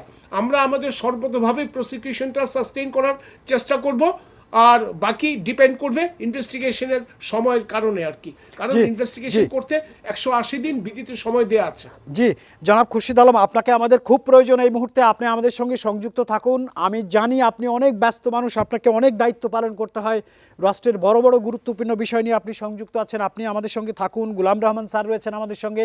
একটি কথা পরিষ্কার বলতে চাই, প্রধানমন্ত্রী দুর্নীতির বিরুদ্ধে যেই 0 টলারেন্স ঘোষণা করেছেন, সেই ব্যাপারে আপোষহীন গণমাধ্যম, আপোষহীন সরকারের আইনশৃঙ্খলা বাহিনীর সদস্যরা বা বিভাগগুলো। আমি একটু মোখলেসুর রহমান বিপিএম, সাবেক অতিরিক্ত আইজিপি, আপনার দৃষ্টি আকর্ষণ করে বলতে চাই, দুদকের আইনজীবী যেখানে বলছেন গ্রাহকের হাতে টাকা ফিরে যাবে, সেটি তার অতীত অভিজ্ঞতা বলে না, তাহলে রাসেল গ্রেপ্তার হওয়ার দরকার কি? তাহলে নাসরিনের গ্রেপ্তার হওয়ার দরকার কি? তাহলে অরেঞ্জের এসআই গ্রেপ্তার হওয়ার দরকার কি? যদি গ্রাহকের হাতে তার অর্থ বা তার ক্রয় করা পণ্য পৌঁছে দিতে রাষ্ট্র না পারে, তাহলে আইন শৃঙ্খলা বাহিনীর এসব উদ্যোগের প্রয়োজনটা না। দেখুন, আইন শৃঙ্খলা বাহিনীর তো তাদের দায়িত্ব তো আছেই, তারা তো সেই কাজই করছে। এবং আইন শৃঙ্খলার যে শুধুমাত্র এই জায়গায় প্রতারণার ক্ষেত্রে হচ্ছে তা তো নয়, এবং প্রত্যেকটা আইনের যত রকমের অপরাধ আছে, সেই অপরাধগুলো নিয়ন্ত্রণের জন্য যত রকমের আইন আছে, সেই সমস্ত আইন বিদ্যমান থাকার পরেও কিন্তু সেখানে মানুষের কিছু কিছু অপরাধজনক তৎপরতা থাকে, এবং সেই কারণেই আইন শৃঙ্খলা রক্ষাকারী বাহিনীকে রাখা হয়, তারা যেন এটাকে নিয়ন্ত্রণের মধ্যে রাখতে পারে। এটা সম্পূর্ণভাবে উচ্ছেদ করা, অপরাধ সমাজ থেকে উচ্ছেদ করা, এটা কোনো দিনই সম্ভব হয়নি, দুনিয়ার কোথাও সম্ভব হয়নি, বাংলাদেশেও হয়নি, 1000 বছর পরেও হবে না। কিন্তু এটা যেন একটা সহনশীল পর্যায়ের মধ্যে থাকে, মানুষ যেন এটার থেকে প্রতিনিয়ত ক্ষতিগ্রস্ত না হতে পারে। কিন্তু এখানে যে অবস্থাটা হয়েছে, মালা আপনি শুনছিলেন সরকারের একজন সাবেক অতিরিক্ত আইজিপি, যিনি দীর্ঘ সময় এই ডিসিপ্লিন ফোর্সের নেতৃত্ব দিয়েছেন, তার বক্তব্যের সামারিটা হচ্ছে একেবারেই নির্মূল করা সম্ভব নয়, আইন শৃঙ্খলা বাহিনী নিয়ন্ত্রণের চেষ্টা করবে। এই নিয়ন্ত্রণ অরেঞ্জ 1100 কোটি টাকা পাচার করেছে, এই নিয়ন্ত্রণ ইভ্যালি রাসেল 1000 কোটি টাকা মানুষকে প্রতারণা করেছে, এটা নিয়ন্ত্রণ। সাংবাদিক হিসাবে, দেশের সাধারণ নাগরিক হিসাবে আপনার বক্তব্য কি? আমি স্যারের সাথে টোটালি ডিসঅ্যাগ্রি করছি না, কারণ স্যার যেটা বলেছেন যে নিয়ন্ত্রণ, যখন দুটো কোম্পানি, আজকে ইভ্যালির ম্যানেজিং ডিরেক্টর উনি অ্যারেস্টেড হয়েছেন, এটা কিন্তু একটা মেসেজ যাবে। এই যে আপনাদের 1600 রেজিস্টার্ড বিজনেস আছে, এরা এইটা মেসেজ হিসেবে নেবে যে এরকম প্রতারণা করলে এরকম পানিশমেন্ট। বাট আপনার সাথে এটাতে আমি অবশ্যই অ্যাগ্রি করি যে আলটিমেট বেনিফিট কি হলো, যারা প্রতারিত হলো কনজিউমাররা, তারা কিন্তু পানিশডই হলো। কেন পানিশ হলো? এটা গভর্নমেন্ট মেশিনারিজের ফল্টের কারণে হলো, তাদের অসচেতনতার কারণে হলো, গভর্নমেন্ট মেশিনারিজের ফল্টের কারণে হলো। যিনি প্রতারিত হয়েছেন ভদ্রলোক কথা বললেন, উনি বললেন যে উনি ট্রাস্ট করতে চান। এখন এক গভর্নমেন্টের রেগুলেটরকে তার ট্রাস্ট করার যথেষ্ট কারণ আছে। যখন একটা গভর্নমেন্টের রেগুলেটর সে ইনভেস্টিগেট করে বলল যে ঠিক আছে এই কোম্পানির এভরিথিং কারেক্ট, দেন সেই কোম্পানি যা কিছু অফার করবে সেই অফার সে নিয়েছে। জি মালা, আপনাকে একটু থামাতে হচ্ছে। আমরা একটু ভুক্তভোগীর সঙ্গে আরেকবার একটু কথা বলতে চাই, তারপরে গোলাম রহমান স্যারের কাছে যাব। বাংলাদেশের বলা হয়ে থাকে সবচাইতে শক্তিশালী প্রতিষ্ঠানগুলোর একটি হচ্ছে দুদক, তিনি সেই দুদকের চেয়ারম্যান ছিলেন, তার কাছে শুনবো। তবে তাকে বলবো আমার প্রশ্ন নয়, আমাদের এই ভুক্তভোগী জাহিদুল ইসলামের প্রশ্নের জবাব দিতে। জাহিদুল ইসলাম, আপনার অভিজ্ঞতা বলুন। এখন আমার বিষয় হচ্ছে, আমার একটা জিনিস আপনার কথা আমি বলতে চাই। আমার কথা হচ্ছে যে আমরা তাদের শাস্তি চাই না, আমাদের অর্থ ফেরত চাই। সরকার এরকম কোনো ডিসিশন নেক যাতে ভুক্তভোগীরা তাদের অর্থ ফেরত পায়। জি জাহিদুল ইসলাম, আপনি থাকুন। আমি গোলাম রহমান স্যারের কাছে আসার আগে আরেকটা ব্রিজ করে দিতে চাই। অ্যাডভোকেট খুরশিদ আলম, একজন প্রতারিত গ্রাহক বা ভুক্তভোগী গ্রাহক রাষ্ট্রের কাছে আইনগত কি সাহায্য পেতে পারে? সংবিধান একজন নাগরিকের জন্য কি সুযোগ সুবিধা সংবিধান রেখেছে? আপনার এই প্রশ্নটির জবাব শুনে আমরা গোলাম রহমান স্যারের কাছে যাব। প্রতারিত হলে রাষ্ট্র কি সাপোর্ট দিবে তার নাগরিককে? জি আপনাকে ধন্যবাদ। দেখুন এই যে ভদ্রলোক ভিকটিম প্রতারিত, আমি কিন্তু ওনার রিপ্লাই কিন্তু দিয়ে দিয়েছি আমার প্রশ্নের জবাবে। বিচার পাওয়া যায়, শাস্তি পাওয়া যায়, তাদের জেলে রাখা যায়, কিন্তু যারা ভিকটিম তাদের টাকা তাদের হাতে তাদের পকেটে পৌঁছে দেওয়া অনেক কঠিন ব্যাপার। ধরতে গেলে এই ধরনের আইন আমাদের দেশে স্পেসিফিক কিছু নয়। আমি তো আপনাকেই বললাম সুপ্রিম কোর্টের আপিল বিভাগের রায় সত্ত্বেও টাকা জমা দেয়নি। ডেস্টিনির অনেক গ্রাহক রাস্তায় আত্মহত্যা করেছে এক্সাম্পল। তবে আমি মনে করি এই সব ক্ষেত্রে যদি আদালত একটি দিক নির্দেশনা দেয়, রাষ্ট্রযন্ত্র তো ভিকটিমদের পক্ষে, এটা আনডাউটেডলি। দুর্নীতি দমন কমিশন বলেন, সিআইডি বলেন, বাংলাদেশ ব্যাংক বলেন, এদেরকে আপনি ধরতে পারেন রাষ্ট্রযন্ত্রের একটা বড় বড় প্রতিষ্ঠান। এরা তো ভিকটিমদের সঙ্গেই, আমরা তো ভিকটিমদের সঙ্গেই আছি। আমরা কিন্তু কাজ করছি ভিকটিমদের সাফারিংসের জন্য। ভিকটিমরা যাদের প্রতারিত হয়েছে তাদেরকে এক্সাম্পলি পানিশমেন্ট দেওয়ার জন্যই কিন্তু আমরা কাজ করছি। এখন ভিকটিমের যে কথাটা, সেটা আমি খুব ভালো বুঝতে পেরেছি। তার সাজা হলো, বিচার হলো, জেলে গেল, কিন্তু আমি কি পেলাম? আমার টাকাটা তো আমি রিটার্ন পেলাম না। এই জায়গাটুক সরকারকে আইনের মাধ্যমে কাজ করতে হবে এবং অতি সত্বর তার পকেট থেকে খোয়া টাকা তার পকেটে যদি পৌঁছে দেওয়া না যায়, একজন ভিকটিমের সেই একটা আশাহত হওয়ার কারণ রাষ্ট্রের জন্য বড় মর্মবেদনা হয়ে থাকবে। তা আমি মনে করি এই জায়গাটা আমরা যারা লয়ার, আমরা যারা রাষ্ট্রীয় যন্ত্রের সঙ্গে অঙ্গাঙ্গিভাবে জড়িত, আমাদেরকে আর একটু ভেবে চিনতে দরকার হলে আইন সংশোধন করতে হবে। আর আমার একটা প্রশ্ন ছিল, সেটা হচ্ছে যদি এই যারা এই স্ক্যামগুলো করেছে তাদের তো অবশ্যই অনেক সম্পদ থাকতে পারে বাংলাদেশে, এই সম্পদগুলো বাজেয়াপ্ত করে তাদের ওই সম্পদ থেকে আমাদের সম্পদ কি ফেরত দেওয়া যায় কিনা? জি, আপনার এই প্রশ্নটির জবাব অবশ্যই অ্যাডভোকেট খুরশিদ আলম খান দিবেন। আমি একটু দুদকের সাবেক চেয়ারম্যান গোলাম রহমান আপনার কাছে শুনতে চাই স্যার। সেটি হচ্ছে তাদেরকে, অপরাধীদেরকে গ্রেফতার করা হবে, ধরা হবে, জেল হবে, জরিমানা হবে। এ ধরনের প্রতারকরা আইনের সুবিধা নিয়ে বেরিয়েও যাবেন, আয়েশি জীবনযাপনও করবেন।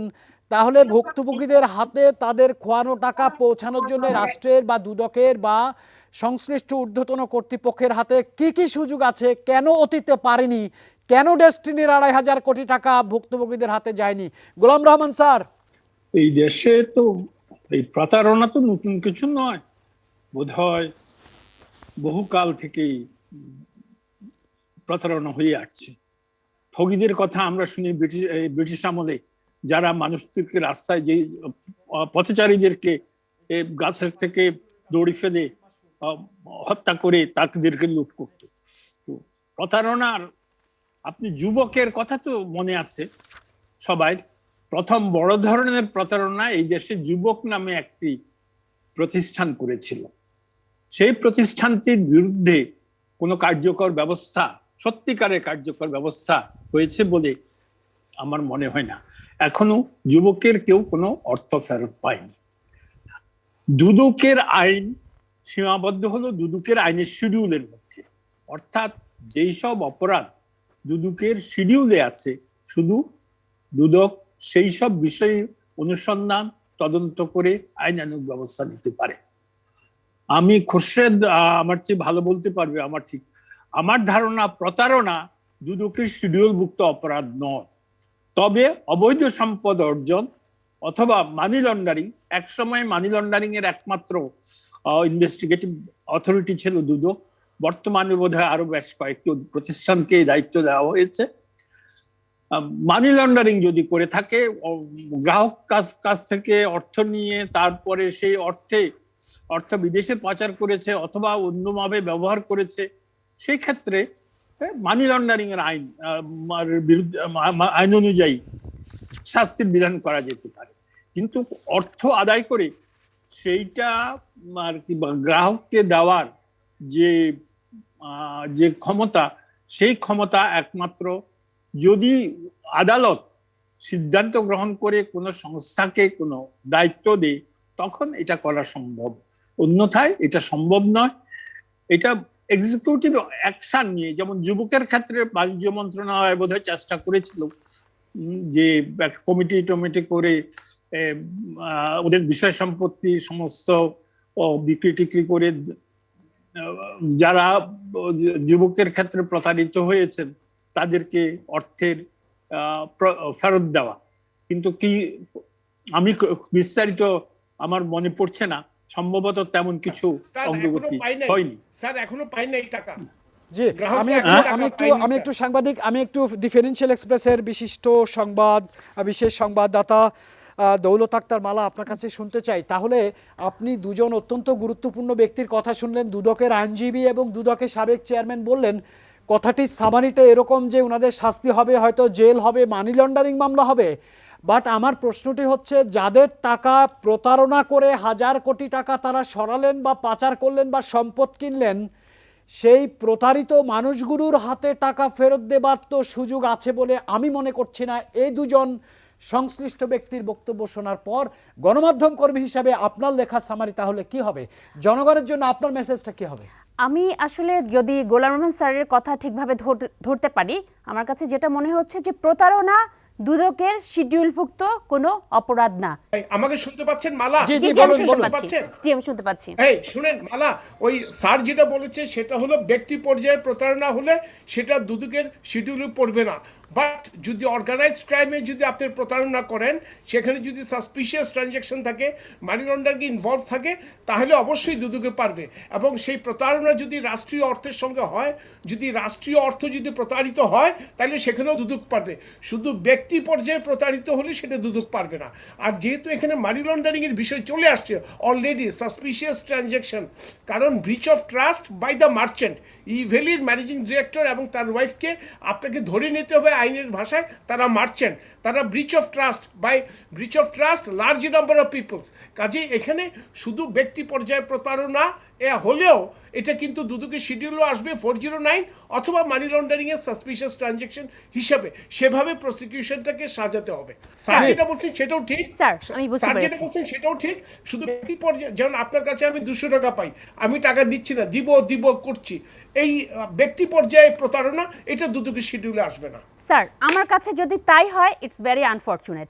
আমার কাছে মনে হয় দুদকের আইন তাহলে সংশোধনের যথেষ্ট সুযোগ আছে, কারণ ইচ অ্যান্ড এভরি সিটিজেনের টাকা রক্ষা করার দায়িত্ব স্টেটের। প্রিয় দর্শক, শুনছিলেন every citizens money or wealth should be preserved by the state. এই বিষয়ে ডিবেট হবে।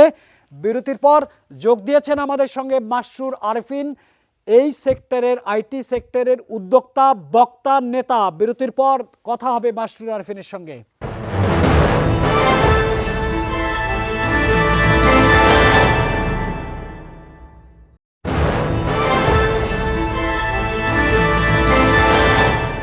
আমাদের সঙ্গে ভার্চুয়ালি যোগ দিয়েছেন তিনি প্রতিষ্ঠাতা আজকেরডিল.com ফাহিম মাসরুর। আপনি পরিচিত মুখ, এই সেক্টরের উদ্যোক্তা, নেতা, বক্তা। পরিষ্কার জানতে চাই, যা দেখছেন, যা শুনছেন, যা বুঝছেন, এই সেক্টরের অগ্রগতিতে অশনি সংকেত না ষড়যন্ত্র? ফাহিম মাসরুর।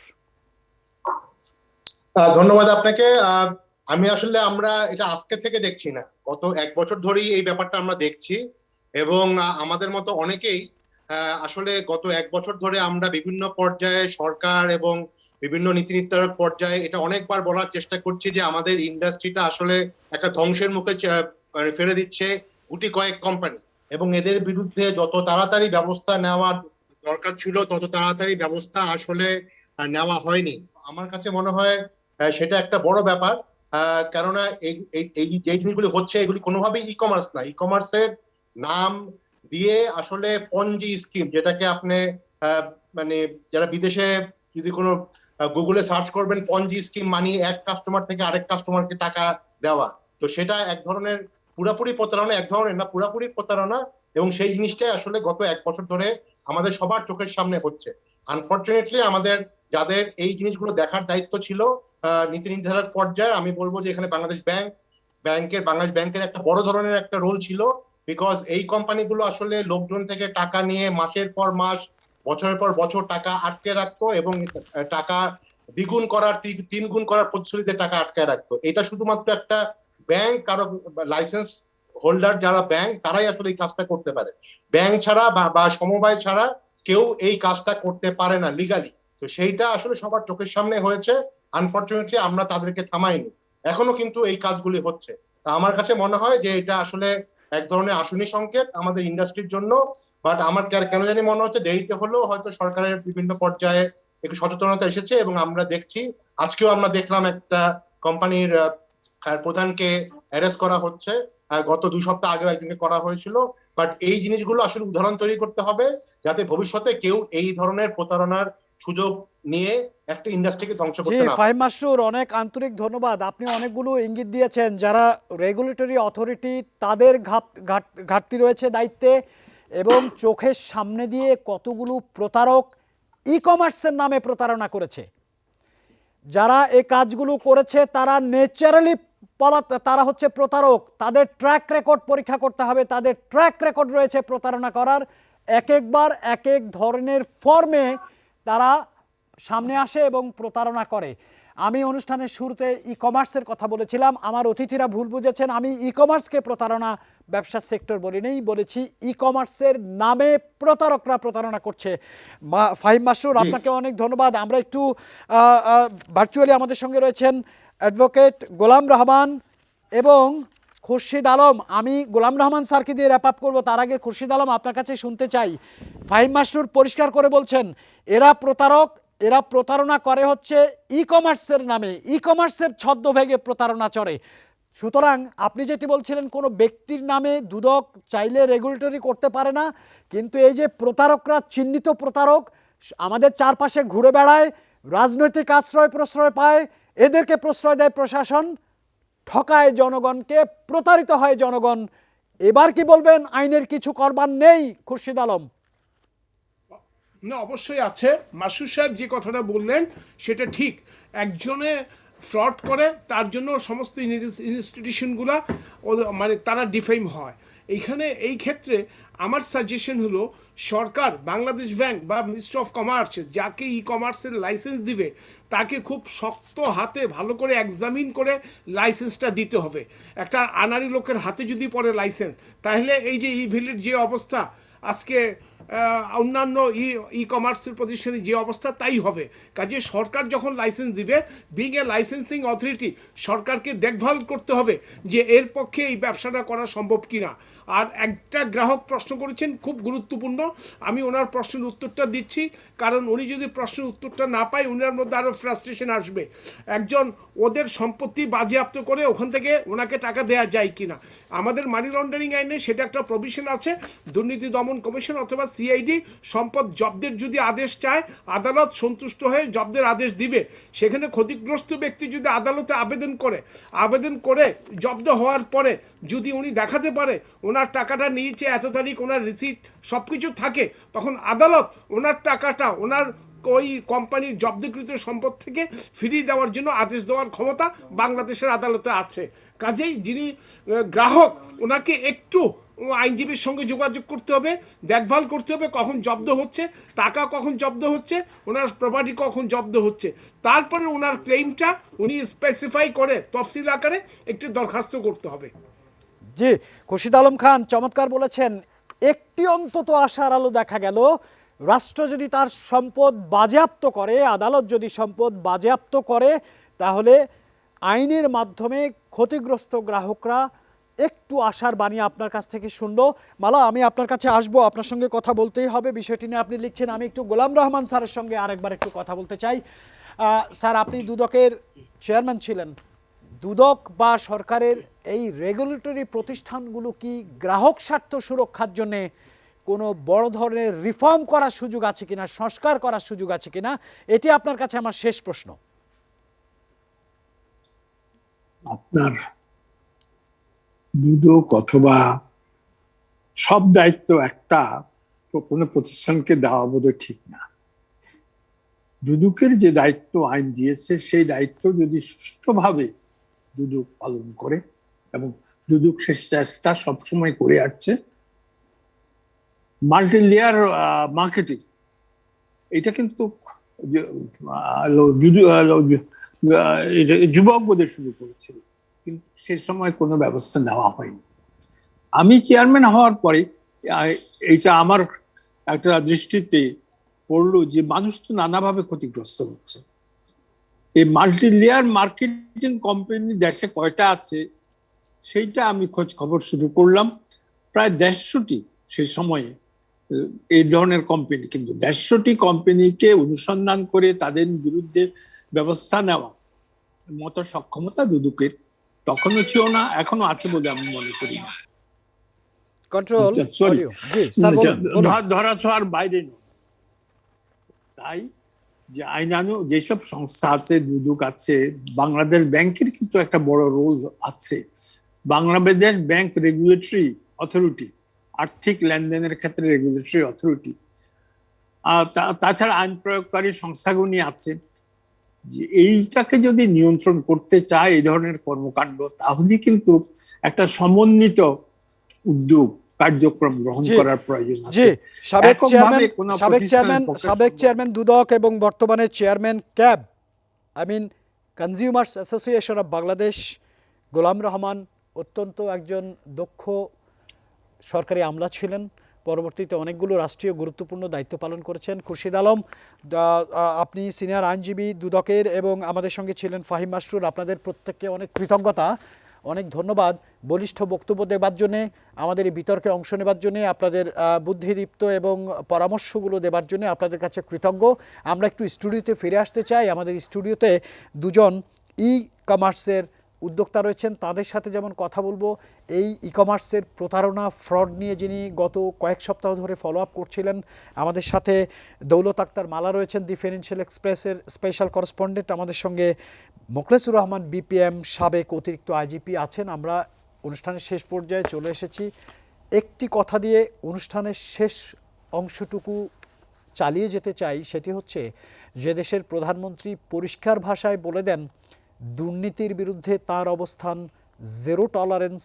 18 মাসের কোভিড বিধ্বস্তের পর সে দেশে দুর্নীতির বিরুদ্ধে আমি, আমার পুরো টিম, এসএটিভি সংবাদ টিমের অবস্থান জিরো টলারেন্স। আমন্ত্রণ আবার অনুষ্ঠানে কথা বলতে চাই। দুজন উদ্যোক্তা রয়েছেন, আপনাদের কাছে খুব সংক্ষেপে জানতে চাই। আবির, আপনার কাছে, নাবির, আপনার কাছে অনেক শুনলেন, অনেক হলো, অনেক ক্ষতিগ্রস্ত হয়েছে দেশের ই কমার্স খাত। এই খাতের একজন উদ্যোক্তা হিসেবে খুব 30 থেকে 40 সেকেন্ডে যদি আপনি সমাধানের পথটা একটু বলেন। দেখেন, আমাদের আগে ই কমার্সটাকে বুঝতে হবে। আমরা সবাই মনে করি অনলাইনে পণ্য বিক্রি হচ্ছে ই কমার্স। আসলে ই কমার্স একটা বিশাল ইন্ডাস্ট্রি। যা কিছু আমরা অনলাইনে করি, যা কিছু না আর্থিক লেনদেন থাকে, সব কিছু ই কমার্সের আওতায় পড়ে। আমাদেরকে ডিফাইন করতে হবে কোনটা ই কমার্স প্ল্যাটফর্ম, কোনটা রিটেলার। যদি ই কমার্স প্ল্যাটফর্ম হয় তাহলে প্ল্যাটফর্মের যারা মালিক, ওরা যখন লাইসেন্সিং নিচ্ছে, ওদের এখান দিয়ে যদি কোনো মার্চেন্ট বা ক্রেতা যদি ক্ষতিগ্রস্ত, তাহলে ওদের দায়িত্ব নিতে হবে। আর যদি রিটেল কোম্পানি হয়, তাহলে রিটেল কোম্পানির ক্ষেত্রে আদৌ পণ্য ওর ওয়্যার হাউসে আছে কিনা, ওর গোডাউনে আছে কিনা দেখে আদৌ সক্ষমতা আছে কিনা, তারপর ট্রেড লাইসেন্স ইস্যু করতে হবে। এখন দেখেন, একটা ট্রেড লাইসেন্স দিয়ে থাউজেন্ডস অফ লাখ ঠিক আছে মানুষ ঠিক আছে বিজনেস করে, আপনি আইডেন্টিফাই করবেন কিভাবে? কোনো আইডেন্টিফাই করা যাচ্ছে না তো। নাবির, আমি খুব সংক্ষেপে শুনতে চাই, আমরা অনুষ্ঠানের একেবারে শেষ প্রান্তে এসেছি। সমাধানের পথটা কি? আপনারা কি এই ব্যাপারে কোনো গাইডলাইন, এসওপি কিছু কি আপনারা মিনিস্ট্রিতে দিয়েছেন? আপনাদের তো সংগঠন আছে। আমাদের সংগঠন থেকে আমি রিপ্রেজেন্ট করছি। আমি যেটা বলেছিলাম যে you should give us a thanks because এসওপিটা না হলে আজকে এদেরকে ধরতে পারতেন না। 4 জুলাই আমরা যে এসওপিটা প্রকাশ করলাম, এটা অ্যাসোসিয়েশন থেকে বলে কয়ে জোর করে এই এসওপিটা প্রদান করা হলো। এখন যেই সবাই ধরা হচ্ছে, সবাই যে ধরতে পারছি আমরা, এটা because of the SOP. But problem সমাধান হয় নাই, প্রবলেম সমাধান হবে না। এসওপি করার পরও থাউজেন্ডস অফ ক্রাইম হতে পারবে, যেটা নিয়ে কথা বলছিলেন সবাই। আমাদের দেশে আমরা ডিজিটাল যুগে বসবাস করি, এখন অ্যানালগ পদ্ধতিতে এই ক্রাইমগুলো মোকাবেলা করার চেষ্টা করছি। That is the problem. আপনি ডিজিটাল যুগে বসে অ্যানালগ পদ্ধতিতে যদি মিলিয়ন মিলিয়ন কাস্টমারকে আপনি ধরতে চান, it can not be possible. আপনার দেশে যেটা বলছিলেন, অনেক বক্তাই বলেছেন, আমাদের দেশে কোনো সেন্ট্রালাইজ সিস্টেম নেই। এখন যারা তৈরি করার কথা চেষ্টা করা হচ্ছে, যেমন কম্পিটিশন কমিশন, ভোক্তা অধিকার, বাণিজ্য মন্ত্রণালয় এবং ইক্যাপ সহ আমরা একটা কমপ্লেইন ম্যানেজমেন্ট সিস্টেম করছি। আপনি এখনও বলতে পারবেন না যে কতজন কাস্টমার ক্ষতিগ্রস্ত হয়েছে। কোনো সেন্ট্রালাইজ ডাটা আমাদের কাছে নেই। বাংলাদেশ ব্যাংকের কাছে সাথে আমাদের পেমেন্ট গেটওয়ে এবং ই কমার্স কোম্পানিগুলো এবং ডেলিভারি কোম্পানিগুলোর সমন্বয়ে কোনো ইনফ্রাস্ট্রাকচার নেই যেখান থেকে আমি সকলের ডেটাটা পাবো, তথ্যগুলো আমি পাবো, যে কোন ফ্রডুলেন্স, কে ফ্রডুলেন্স করছে, কখন ফ্রডুলেন্স করছে, ডেলিভারি দিচ্ছে কি দিচ্ছে না, টাইম মতন ডেলিভারি দিচ্ছে না কিনা, এই সমস্ত কোনো ডেটা বা তথ্য উপাত্ত আমাদের কাছে নেই। কনজিউমারস আর স্টিল ভালনারেবল। অ্যাবসলিউটলি, কনজিউমারস আর স্টিল ভালনারেবল। এবং আমাদের দেশে ই কমার্সগুলো, আমাদের দেশে একটু শেষ করি, আমাদের দেশে ই কমার্সগুলো এখনো ইনফর্মাল সেক্টরে বেশি। মোর দ্যান 80% হচ্ছে আমাদের দেশে ই কমার্স ইনফর্মাল সেক্টরে। ফর্মাল সেক্টরে আমি কাস্টমারদেরকে আনতেই পারছি না। সো এই ইজ অফ ডুইং বিজনেস, যেই উদ্যোক্তারা আসবেন তাদের জন্য ইজ অফ ডুইং বিজনেস করে দিতে হবে। আপনি বলছেন প্রতারণার কথা, আমি তো বলবো যে ই ক্যাব না থাকলে ই ক্যাবকে অ্যাওয়ার্ড দেওয়া উচিত। ই ক্যাব না থাকলে আজকে আপনার এসওপিটাও হতো না। এই আজকে আগামী 6 মাসে আমাদের একটি স্ট্র্যাটেজি বলে, আগামী 6 মাসে 10,000 কোটি টাকার বেশি আরও ক্ষতিগ্রস্ত হতো যদি আমরা এসওপিটা 4 জুলাই প্রকাশ করতে না পারতাম। আমি ধন্যবাদ জানাচ্ছি যারা। এখন প্রবলেমটা হচ্ছে আমাদের এখন পর্যন্ত কোনো সম্মিলিত উদ্যোগ আমি দেখতে পাচ্ছি না, যেটার জন্য দরকার বাণিজ্য মন্ত্রণালয়, যেখানে ডিজিটাল কমার্স নীতিমালাতে স্পষ্ট বলা আছে বাণিজ্য মন্ত্রণালয়ের একটা সেন্ট্রাল ই কমার্স সেল গঠন করার কথা, যেটা সমন্বয় করবে বাংলাদেশ ব্যাংক, আইসিডি ডিভিশন এবং আপনার ভোক্তা অধিকার সহ সকলকে মিলে একটা সেল গঠন। আমাদের সেলের লোক আছে 2 জন। তা আপনি 2 জন লোককে দিয়ে একটা সেল, এত বড় একটা industry, how you will monitor that? এটার জন্য একটা বাজেটিং লাগবে, লোকবলের প্রয়োজন আছে। ভোক্তা অধিকারে যে এত হাজার হাজার কমপ্লেন আসছে, কিভাবে আপনি এগুলোকে ক্যাটারিং করবেন? তাদের তো সেই লোকবলই নাই। সো ইউনিট তমাল, আপনাকে অনেক ধন্যবাদ। আপনাদের এই সেক্টরের রিফর্ম কিভাবে হবে, কিভাবে জনগণ প্রতারণার হাত থেকে বাঁচবে, এই বিষয়ে আপনারা যেমন ভাববেন, সরকার ভাববে, রেগুলেটরি অথরিটি ভাববে। নাবির, আপনাকে ধন্যবাদ। আমি সর্বশেষ কমেন্ট নিতে চাই from a newsman who is writing relentlessly on this issue, e-commerce. মালা, আমি প্রথমেই বলছি একটা ব্যাপার, যেটা দুদকের আইনজীবী স্যার বললেন, যে একজন ইন্ডিভিজুয়াল সে যদি প্রতারিত হয় তাকে তার টাকা ফেরত দেওয়ার কোনো ব্যবস্থা নেই, এখন নেই। কিন্তু এটা বাংলাদেশ ব্যাংকের আইন অনুযায়ী কিন্তু আছে। বাংলাদেশ একজন ব্যাংক ডিপোজিটর যদি চিটেড হয়, বাংলাদেশ ব্যাংক কিন্তু তার সমস্ত দায় দায়িত্ব নেয়। সো গভর্নমেন্টের মেকানিজমে এই সিস্টেমটা আছে, এটাকে জাস্ট একটু ওভারহোল করলেই আমার মনে হয় আমরা একেবারে, আমি খুব দুঃখিত, আমাদের অনুষ্ঠানের শেষ পর্যায়ে। আমরা এখন পুরো অনুষ্ঠানটি মোখলেসুর রহমান বিপিএম, বাংলাদেশ সরকারের সাবেক এডিশনাল আইজি, আপনার কাছে যেটি জানতে চাই, পুরো অনুষ্ঠানটি আপনি শুনলেন, সবার বক্তব্য শুনলেন, রিপোর্টটি দেখলেন, পরিস্থিতি আপনি নিজেও নজর রাখছেন, চোখ রাখছেন, আইনজীবীদের কথা শুনলেন, নাগরিক অধিকারের বিষয়টি শুনলেন। আপনার কাছে একটু যদি আমি 2 মিনিটে একটু শুনতে চাই, কি বলবেন এই সিচুয়েশনে দাঁড়িয়ে, বয়সের এই প্রান্তে দাঁড়িয়ে, অথবা বাংলাদেশের উন্নয়নের ঠিক কাছাকাছি জায়গায় দাঁড়িয়ে কি বলবেন? না, আমি প্রথমেই তো বলেছি যে সমাজের একটা বৃহৎ অংশের ভিতরে অসুস্থ প্রতিযোগিতায় ধনাঢ্য হওয়ার একটা উদগ্র অবস্থা তৈরি হয়েছে।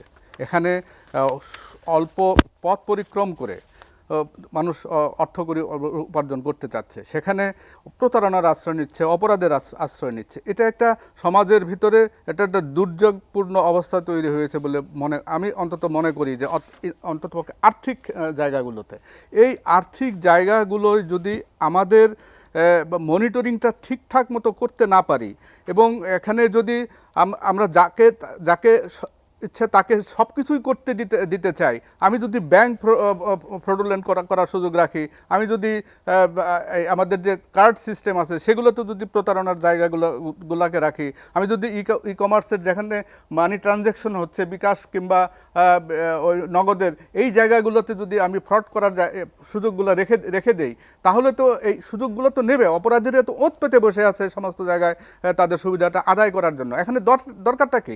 ই কমার্স একটা নতুন পদক্ষেপ, একটা নতুন বিজনেস ট্রানজ্যাকশন তৈরি হয়েছে এটা ইলেকট্রনিক মাধ্যমটা দিয়ে। তো এই ইলেকট্রনিক মাধ্যম দিয়ে কি যায়, কতটুকু অপরাধ যেতে পারে, কতটুকু সুস্থতা যেতে পারে, এটা তো আমাদেরকে মনিটরিং করার একটা সিস্টেম লাগবে। এটা একটা টেকনোলজি, আপনি টেকনোলজিকে ব্যবহার করছে অপরাধ তৈরি করার ক্ষেত্রে, তো আপনাকে এটা নিয়ন্ত্রণ করতে হলে এই টেকনোলজিটা যথাযথভাবে জানতে হবে এবং টেকনোলজি দিয়েই টেকনোলজিক্যাল অপরাধগুলো নিয়ন্ত্রণ করতে হবে। এবং এই জায়গায় যদি আমরা আসতে না পারি তাহলে এই ফ্রডগুলো কিন্তু হয়েই যেতে থাকবে, একটার পর একটা হতে থাকবে। আমরা কিন্তু ভুক্তভোগী কারা হচ্ছে, ভুক্তভোগী প্রান্তিক জনগোষ্ঠী হতে থাকবে। এবং সামাজিক দুর্যোগ যখন আসে, যে কোনো দুর্যোগে আপনি দেখবেন হয় নারী, শিশু আর সাধারণ জনগণ এটার ভুক্তভোগী হয়। এই ক্ষেত্রেও সেটাই হয়েছে যে প্রান্তিক জনগোষ্ঠী যারা ক্ষুদ্র ক্ষুদ্র টাকা দিয়েছিল, অল্প টাকা দিয়েছিল, তারাই এখন এটার শিকার হয়ে পরিণত হয়েছে। মুখলেসুর রহমান, সাবেক অতিরিক্ত আইজিপি, অসম্ভব সুন্দরভাবে আপনি একটি সামারি করেছেন। আপনার কাছে কৃতজ্ঞতা রয়েছেই, যেই কথাগুলো না বললে আজকের অনুষ্ঠান অপূর্ণ থেকে যাবে। কারণ হচ্ছে প্রত্যেকেই চান দুর্নীতিমুক্ত বাংলাদেশ, প্রত্যেকেই চান বাংলাদেশের উন্নয়ন অব্যাহত থাকুক। ই কমার্স একটি সম্ভাবনা, ই কমার্স একটি সামনের দিকে এগিয়ে যাবার তরুণ প্রজন্মের জন্য একটা অসাধারণ ভালো ক্ষেত্র হতে পারে। আমরা অনেক সমস্যার কথা শুনলাম, কিন্তু আমরা সম্ভাবনাকেও জাগিয়ে রাখতে চাই, সম্ভাবনাও দেখতে চাই। আমি আজকের অনুষ্ঠান এখানে শেষ করব। যাবার আগে শুধু বলতে চাই, সম্ভাবনার ই কমার্স রক্ষা করতে সরকারের সমন্বিত উদ্যোগ নেওয়ার পরামর্শ দিয়েছেন আমার আজকের বক্তারা। তারা মনে করছেন নিবন্ধন থেকে শুরু করে কেনা বেচা, আয় ব্যয় সমস্ত কিছু সরকারের নজরদারি নিশ্চিত করতে হবে। একই সাথে প্রতারক ব্যবসায়ীদের বিরুদ্ধে ব্যবস্থা নিতে হবে কঠোর আইনের মাধ্যমে। অন্যথায় দেশীয় ই কমার্স থেকে ক্রেতারা মুখ ফিরিয়ে নেবেন। একবার যদি ক্রেতারা মুখ ফিরিয়ে নেন, সেই জায়গায় রিব্র্যান্ডিং করে ক্রেতাদেরকে ফিরিয়ে আনতে না পারলে ই কমার্স ব্যবসা কখনোই দাঁড়াবে না। অনেক মানুষ কর্মসংস্থান হারাবে, অনেকেই তাদের পেশা বদল করবে এবং বিদেশি ই কমার্সরা বাজার দখল করে নিবে বিশিষ্টজনরা। এটিও বলছেন আজকে আমার অনুষ্ঠানে। দর্শক মণ্ডলী, মনে রাখতে হবে 250 বছরের ব্রিটিশ শাসনের পর, পাকিস্তান শাসনের পর বাংলাদেশ যখন বিশ্ব মানচিত্রে মাথা উঁচু করে দাঁড়াতে শুরু করেছে, তখন আমরা চাই না বাংলাদেশের কাস্টমারদের জন্যে বাংলাদেশের বাজার দখল করে নেয় বিদেশি ই কমার্স। এটি অনুষ্ঠানের সম্পাদকীয় নীতিমালার পরিষ্কার অবস্থান।